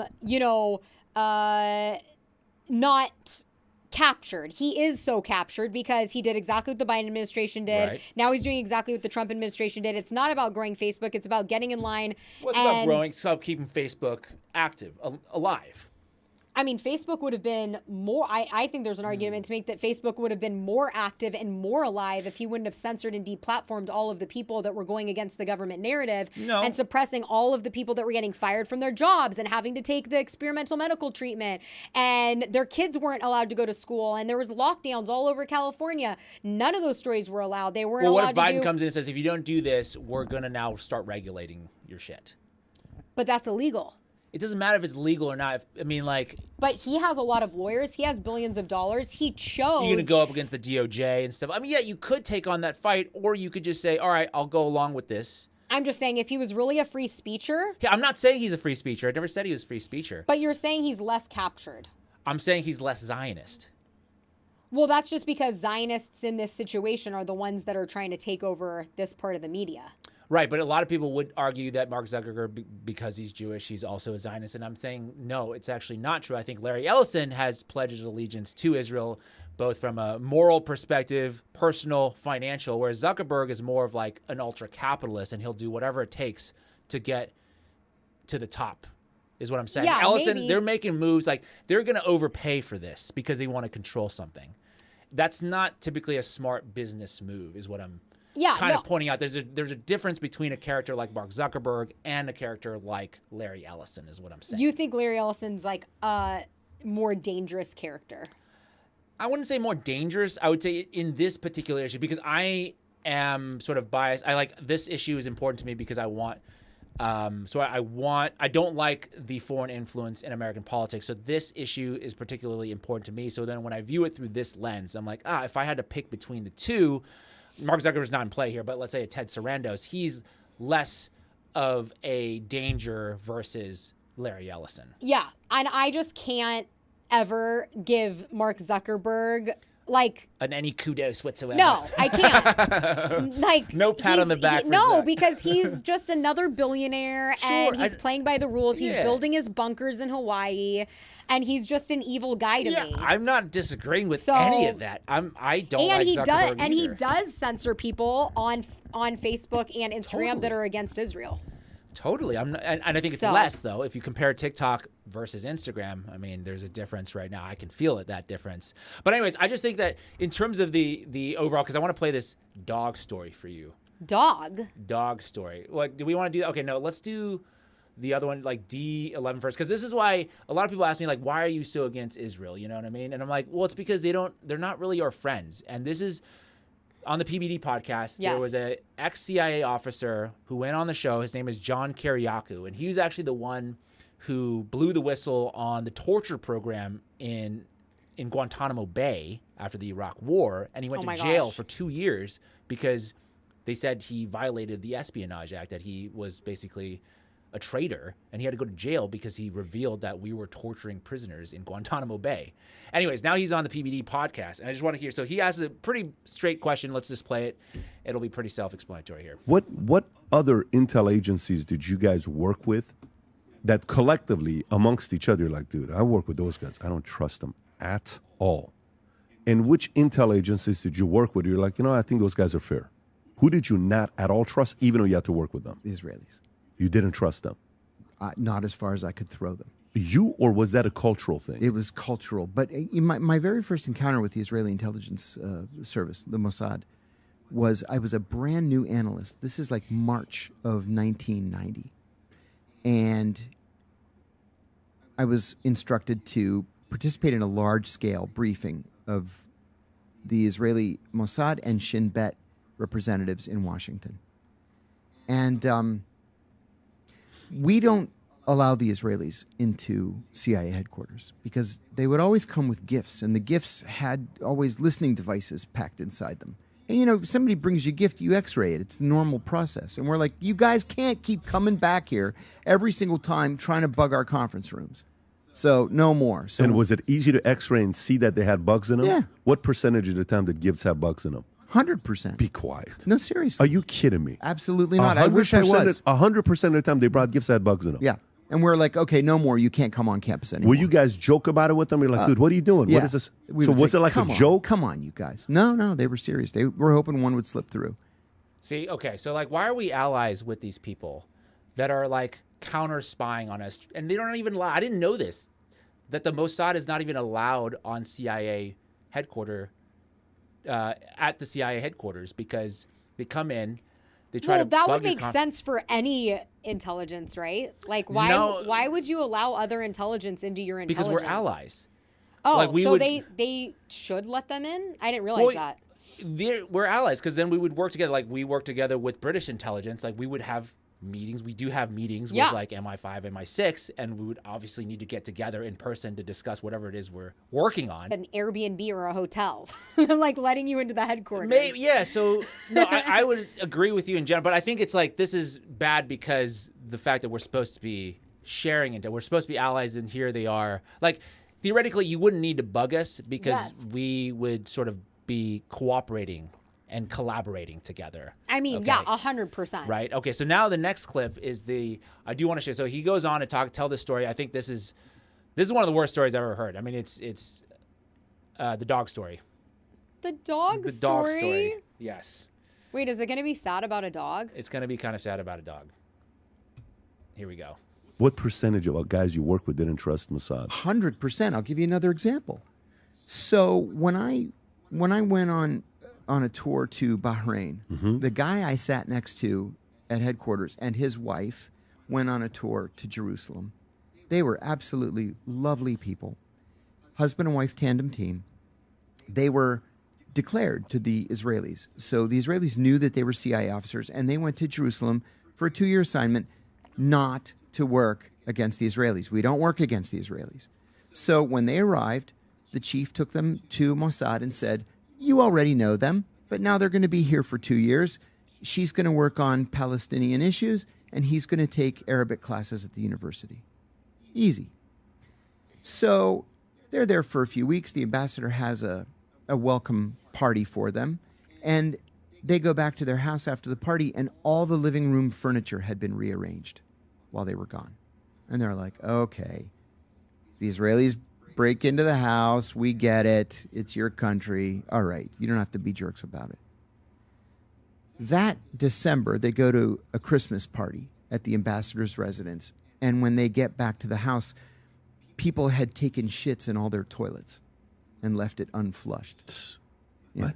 Yeah. Why? It's just an intimidation thing. They do their 2 years there. The ambassador has a going away party for them. They drive back home, and when they get home, the dog is whimpering under the dining room table. Somebody had cut his tail off and wrapped it in gauze and medical tape. Like, why? So when this happens, and it happens all the time, we have to go to the Israelis and say, stop harassing our people. And they're like, okay. And then they stop for a year or two. And then they start doing it again. So, yeah, I just don't understand. I mean, that's a horrific story, first of all. And I just don't understand how we're allies with these people. You've got me with the dog story. I'm sorry. No, it's over now for me, Israel. Is what I meant. Don't hurt the dogs. That is so out of control. I have 3 dogs, by the way. I love dogs. I've adopted them all. I literally would have like 50 dogs if I had like a big piece of land. Yeah. I really would. I love them. They sleep on me. Like, I am obsessed with my dogs. You have to be like a really disgusting human being to torture any animal. And isn't there actually like a link between psychopaths and serial killers and people that torture? Sociopaths, maybe, right? I think serial killers. Yeah. And people that torture animals. Like, they look for that when they do like psychological reviews of them. If they see kids that are like young and like torturing birds or cats or whatever, they're like, oh, they're more predispositioned to be a serial killer. Anyways, that's just sick. And also, like, you come in my house and take a shit and you don't flush it? No, it's not. That's not even the story. They came in the house and they took a shit in all the toilets. I know.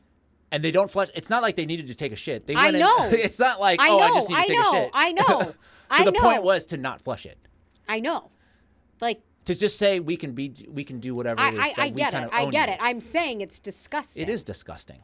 It's disgusting. But I think that's fine. Whatever. But the dog thing, I think, goes too far because you're talking about like harming an animal that's not even involved in this process. To show what? To show that you can and you can get away with it, and that we won't be able to push back and do anything about it. Yeah, I think like making the point that like we're in charge, you're on our turf. Like, I'm gonna move a book, so you come home and you psychologically think like, was this book moved? Is one thing. Yeah. Because it's not harming anybody. Even the shits in the toilet. Like, okay, I would be like, I cannot even. But the dog thing is like really evil. It's fucked up. It's evil. Yeah. That's an evil thing to do. And I would become evil if somebody did that to my dog. You would become radicalized against this, and they wonder what's going on. I just think that it's a bad idea to continue to ally with these guys. It's just not. Do you think good. that they took like bags of shit in, or they like timed their bowel movements? I think because every toilet, like, are you coming in with like a group of people? I think you come in with 4 or 5 Mossad agents, and you say, all of you guys need to take a shit right now. I think they probably had it in like a cooler. They're like shit 1, pop. No, you shit can 2, pop. No, I think you can prepare for this. Let's say we're getting a group together. It's like, hey, our mission later on is we're gonna go take a shit at this guy's house. So hold your shit for the day. Some people go on vacation and they can't shit. Like, I don't know. Maybe they would get stage fright. Well, nobody's watching. I mean, I don't know. I'm just saying. I don't know. So I just think that this is why I'm against. I mean, to tie it back to the Netflix parents. People that are just joining that are saying bad camera angle. Yeah. We just want to let you know that when we were going over some evidence in the Charlie Kirk assassination, yes, our live was shut down. And also with the Mark Zuckerberg, Larry Ellison thing, me and James are not fighting or really even like arguing. We're on the same side. It's just I can't support Mark Zuckerberg. I'm not going to give him shit. But yes, we're in this camera angle because my camera stopped working. Yeah, we'll show you right now. This camera is not working. That's where I was frozen. They shut down Dani Cam. We call this in the background. We have the names of the cam is shut. Dani Cam is shut down. We can't get it restarted, and the stream broke down. You can go back to us now. The stream broke down when we were going through like the most compelling piece of evidence ever that the Charlie Kirk assassination was like premeditated. It wasn't just some Tyler Robinson kid deciding to do it. It was like, and then the stream went down and never happened. Like, this place has great internet. Okay. I work in here day in, day out, never an issue with the internet until something like this happens. They're like, boom, we're going to shut you off. And by the way, I'd just like to mention, we're not even monetized this episode. I think it is. It might be. I thought we had to do the banking stuff. We did have to do the banking stuff, but I think I turned it back on. Okay, well, I was going to say. It's not like fully monetized. I don't know what it is. My point is like, if we're not even monetized, even crazier that our live would have been shut down. Well, it's not about the money. It's about the information. Speak for yourself. I want to read a super chat. Gaza West said, pair character lifting some weights saying, keep it up. poor character. Is it poor character? It says PEAR. Wonder if that's a typo. But thank you so much, Gaza West. Yes, we are so grateful for the super chats. Want to call you out. And We'll shout you out, not call you out, but both. We're calling you out. We're shouting you out. But anyways, that's so that's what the camera situation, why it's like this right now. Hopefully we'll get that. I'm sure if you give me like 5 or 10 more minutes, I could have probably restored it. I just in the fly, I couldn't figure it out. I had to pull him back from the technical side and be like, we're live. We have a show. We got to keep going. I know, but that's just me. When I'm the technical, I'm responsible for the technology, so I feel a certain duty to try to fix it. You know what I'm saying? Yes. And then also like bad angle. I don't want to make you, put you in a bad light because I know how important that is to me. Exactly. No, it's fine. No, I'm just kidding. We're just gonna have to manage. I just wanted to bring this up because I don't feel like it's getting enough coverage. Oh, you want to get the stream shut down again? Okay, let's do it.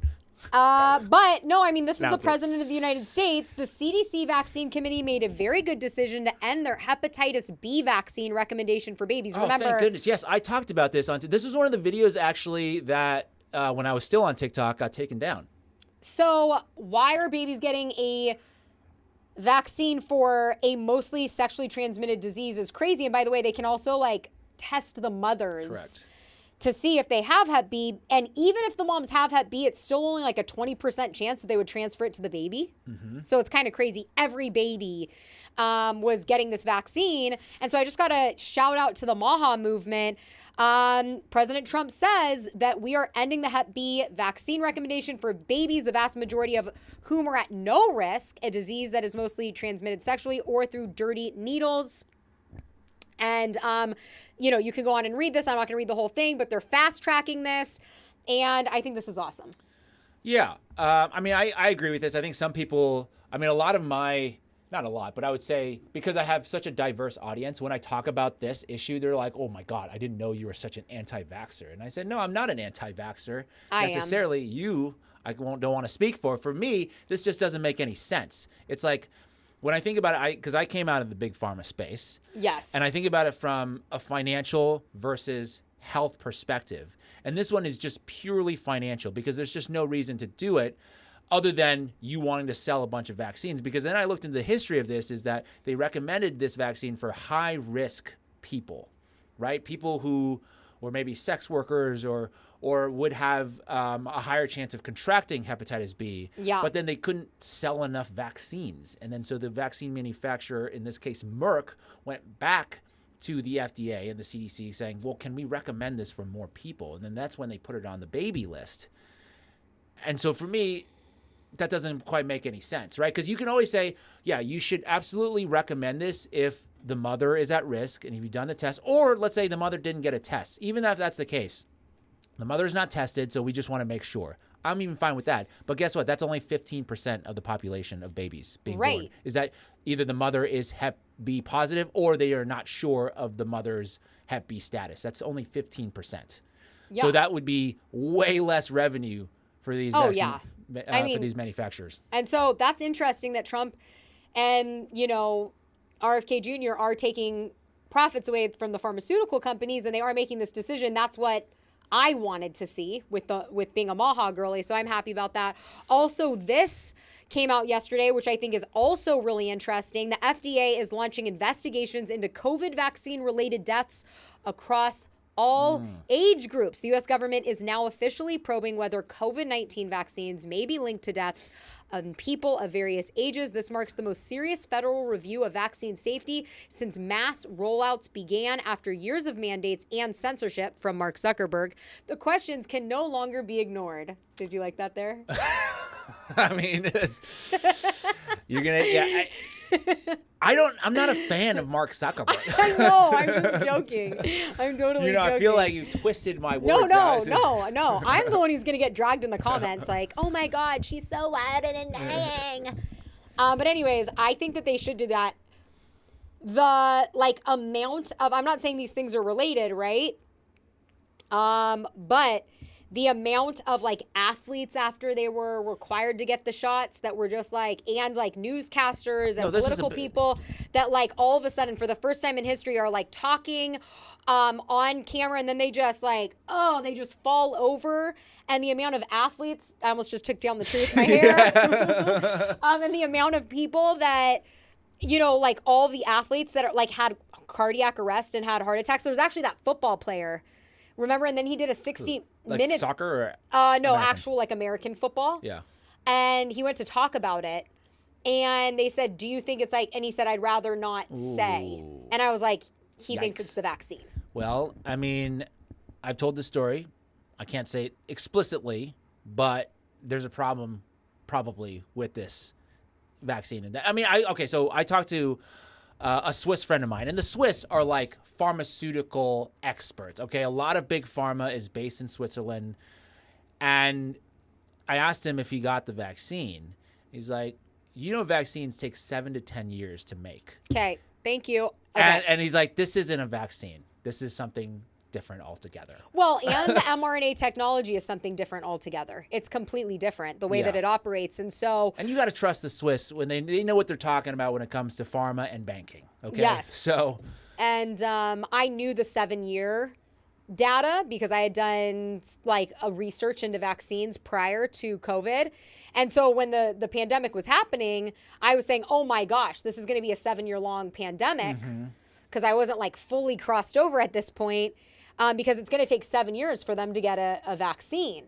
And so when it was then being rushed, I was telling all of my friends that are in medicine that were lining up, I'm like, I'll see you in 7 years when you grow a tail. And they all laughed, you know. But it's not just the people that died. There's also a lot of people that there's turbo cancers are on the rise since the COVID vaccines. You have blood clots and a bunch of heart problems. You also have a lot of women who, this might be anecdotal evidence, I don't know if big studies are on this, but just people I know that like stopped getting their periods. Or like weird things with well, let's show people stuff. evidence, because I always like to show people evidence. That way you can either debunk the evidence or not, versus just doing whatever, you know, claims and accusations. But this is according to a study. Here, go up to the top. So this is a 2 autopsy study. That is, I think this is a huge. I don't know how many people were in this study, but you can look it up. So we're showing you this particular study, and they said there's 240 autopsy-proven vaccine deaths. Okay, 73.9% of total deaths were due to shots. 100% of myocarditis deaths were caused by shots. So then you can go up to the top to show this person's name, right? It's Nicholas Holster, MPH. So you can look him up, and then you can say this is legit, not legit, but this is what, you know, this transparency information is all about. Then you can judge based on the data versus saying, oh, this person is bad or good. So this is where we're getting that information from. And look at this. This is insane. I would just also like to take this moment to say I am a pureblood. I'm very proud, because they're, especially in California, you know, there's a lot of people, they didn't have a choice because they were working jobs and their jobs required it. I was in real estate, so I could kind of like get away with it too. But there was so much pressure from the government and your neighbors, your friends living in California, that if you did not get the vaccine, you were killing people. Right. And I was a normie, I would say, back in the days.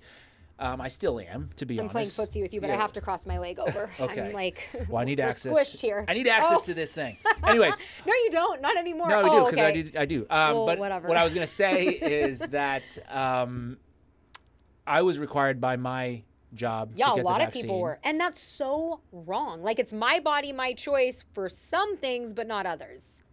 One could, yeah. And other people, I mean, I think people, when I bring this up, it's an uncomfortable subject still for a lot of people, because I think a lot of folks are still preconditioned to think like, okay, anti-vax, that's a major pejorative. It means you're a crazy person. Mm-hmm. And for me, it's just like citing the evidence. There's like, I would judge like the vaccines based on each individual one, right? I would say polio, probably fine. Probably good, because it's been around for a very long time. I know people like the true, you know, anti-vax people would have a problem with polio vaccine. I just don't think the data is there to support that kind of position. But there's other ones like these mRNA ones, or even the Hep B one, which has been around for a while. I'm like, why do they even need it? Now you're saying you're going to take like 72 doses in a very short amount of time. We've never tested for that, right? We've tested individually. They're like, it's safe if you take one. But if you've taken 12 at a time, what happens to your body if you take 12?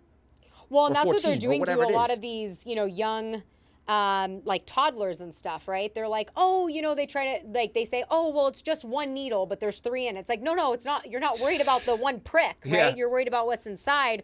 But yeah, I think everybody should do their, it's just crazy because when we were growing up, it's like, we got chicken pox, right? And it's like, we recovered. That was like a thing. People got chicken pox, they recovered. People didn't die from chicken pox. So there's some vaccines that people would argue aren't necessary. Like even if they get chicken pox, which is mostly eradicated, the kid's going to survive and be fine, So I don't know. Anyways. But I get it, yeah. So I think it should be sort of an individual decision to make, right? Because I understand the immunocompromisation for some people. The problem is it's just like with your job. If you want to go to public school, they require your children to get all of these vaccines. That's why this is such a big deal with President Trump saying he's taking it off the schedule, because that means that these kids are not going to have it required to like go to public school. Yeah. And I think that's kind of crazy because I think like in California, it's 87 shots before kindergarten. That's a lot of shots. So I think we need to restore faith in science again, and whatever steps we need to take to do that is what we need to do. Versus having Merck or any other vaccine manufacturer go lobby the government for certain policies. We need to stop that. One step I would like to see taken even more than these kind of singular type of announcements is to say, vaccine manufacturers, you are no longer able to like have a direct connection to the CDC or the FDA. You can't go in and lobby for policy and things like that. You know what I mean? For sure. Sorry, what are you smiling about? I was reading a new super chat. Okay. I was also listening to you. Were you? But I want to get the name right. My Drunner 411 with a $10. Ooh, thank you. Super chat. We love you. Said OG 5149 homie here. Leaving BP but gaining Dani is a total upgrade. Love you both. Okay, I knew you would love that. Did you pay him to pay? No, I'm just kidding. No. Did I pay him to compliment you? Yeah, exactly. Thank you so much. No, but on the BP thing, we talked about this last week. For those of you guys that don't know, Breaking Points parted way with James, and I think it was like the best thing to happen to you. I mean, I think it was, once again, I have to say, people are like talking about this. Oh my God. What? We didn't even talk about how people are talking about this. Well, I was shocked that people were even talking about this. Well, we talked about it a little bit, like people were in the comments and stuff like that. But there's like segments made about this. I'm like, what is happening here? Okay, wait, can I bring up the one segment? Okay, go ahead. What do you James got? didn't want to bring this up. Yeah, I don't know. But since I got put so close to him because they interrupted our live, there is a very big YouTuber, Kyle Kalinske. Kyle Kalinske. I didn't know of him. I don't know of any of these people. And he happens to be Crystal Ball's husband, right? Because it's Sagar and Crystal. I knew very little about Breaking Points too, but I'm learning all of this. And he goes on like a 5-minute rant hating on James after all of this. And I'm like, what a piece of shit. Breaking Points has not obviously commented on your departure, even though their comments I think they did. Oh, they did now. I think they said something in one of their AMAs for the members. From what I understand, like somebody sent it over to me, and they just said like, "Hey, we're terminating the partnership program altogether." He did great work. I think they were very cordial. I mean, I think I was pretty cordial as well. 100%. I wasn't trying to stir up any drama. I wasn't bad-mouthing them or anything like that. But apparently that was the story there. And in terms of the partnership, like, yeah, there was just like 2 people. I was talking to the other guy too. I'm sorry you got caught. I was like, I'm really sorry you got caught up in this, because that story contradicts what Kyle is saying. Because Kyle said that I was let go because of my Elijah Schaefer interview, right? And then Crystal said something different. She was like, oh, no, we're just like ending this. We're going in a different direction. We want to double down on the current host that we have and things like that. So I don't have to be really cordial. And I'm not going to say anything like super bad, so don't worry. But I just like, for me, and I think you guys in the chat will agree with this, Crystal can be as like cordial as she wants on air, right?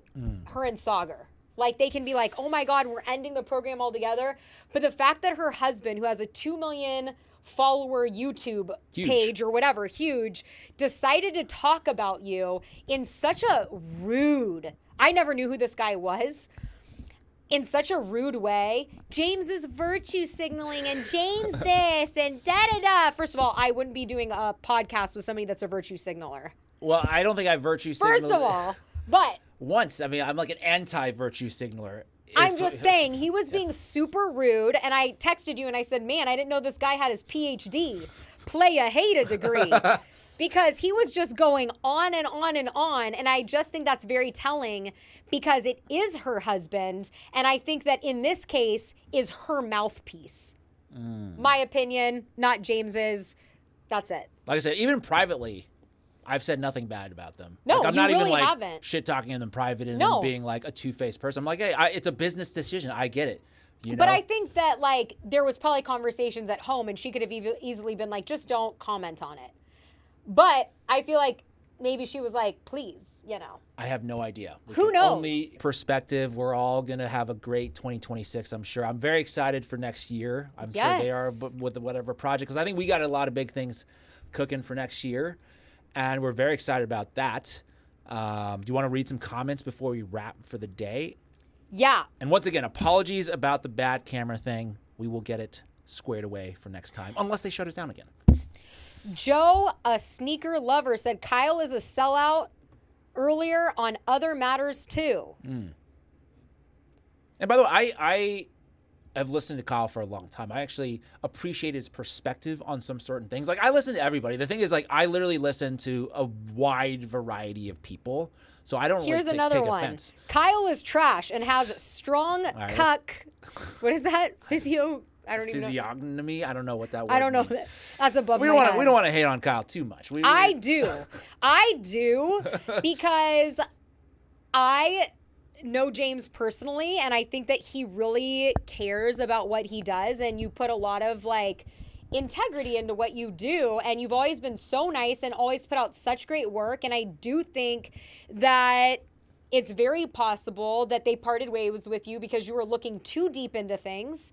And I think the fact that that's her husband says a lot, and I think that it's fucked up.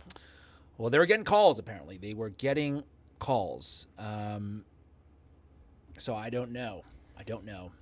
So apparently people anyways, don't. I mean, I think from the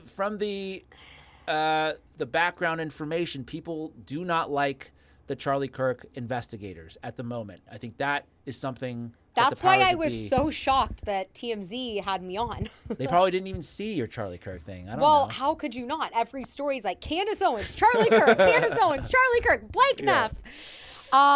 Yes, I was on TMZ last week, and my heart has never beat harder in my life. I thought I had the COVID shot. What can I say? Just kidding. But Constant Content 123 said, my mother was forced by her state hospital to get this vaccine, and she absolutely was killed by it. The hospital and the state basically covered it up. I want justice. I am so sorry for your loss. There's a lot of people who, over the years, knowing that I was like super against this mandate, have told me these types of stories, and I think they're much more common than people realize, and it's so sad and it's horrible, and you should get justice. And I am really, really sorry. But thank you for sharing that with us, because I think the more, stuff that comes out, the better. Absolutely. Transparency is the key. Okay. Kyle looks like Slim Shady. He does have this, like, he's been dyeing his hair like platinum blonde. I don't know what the color. Really? Yeah. Oh, wow. How old is he? I think he's probably my age. I don't know. No clue. Well, I don't know.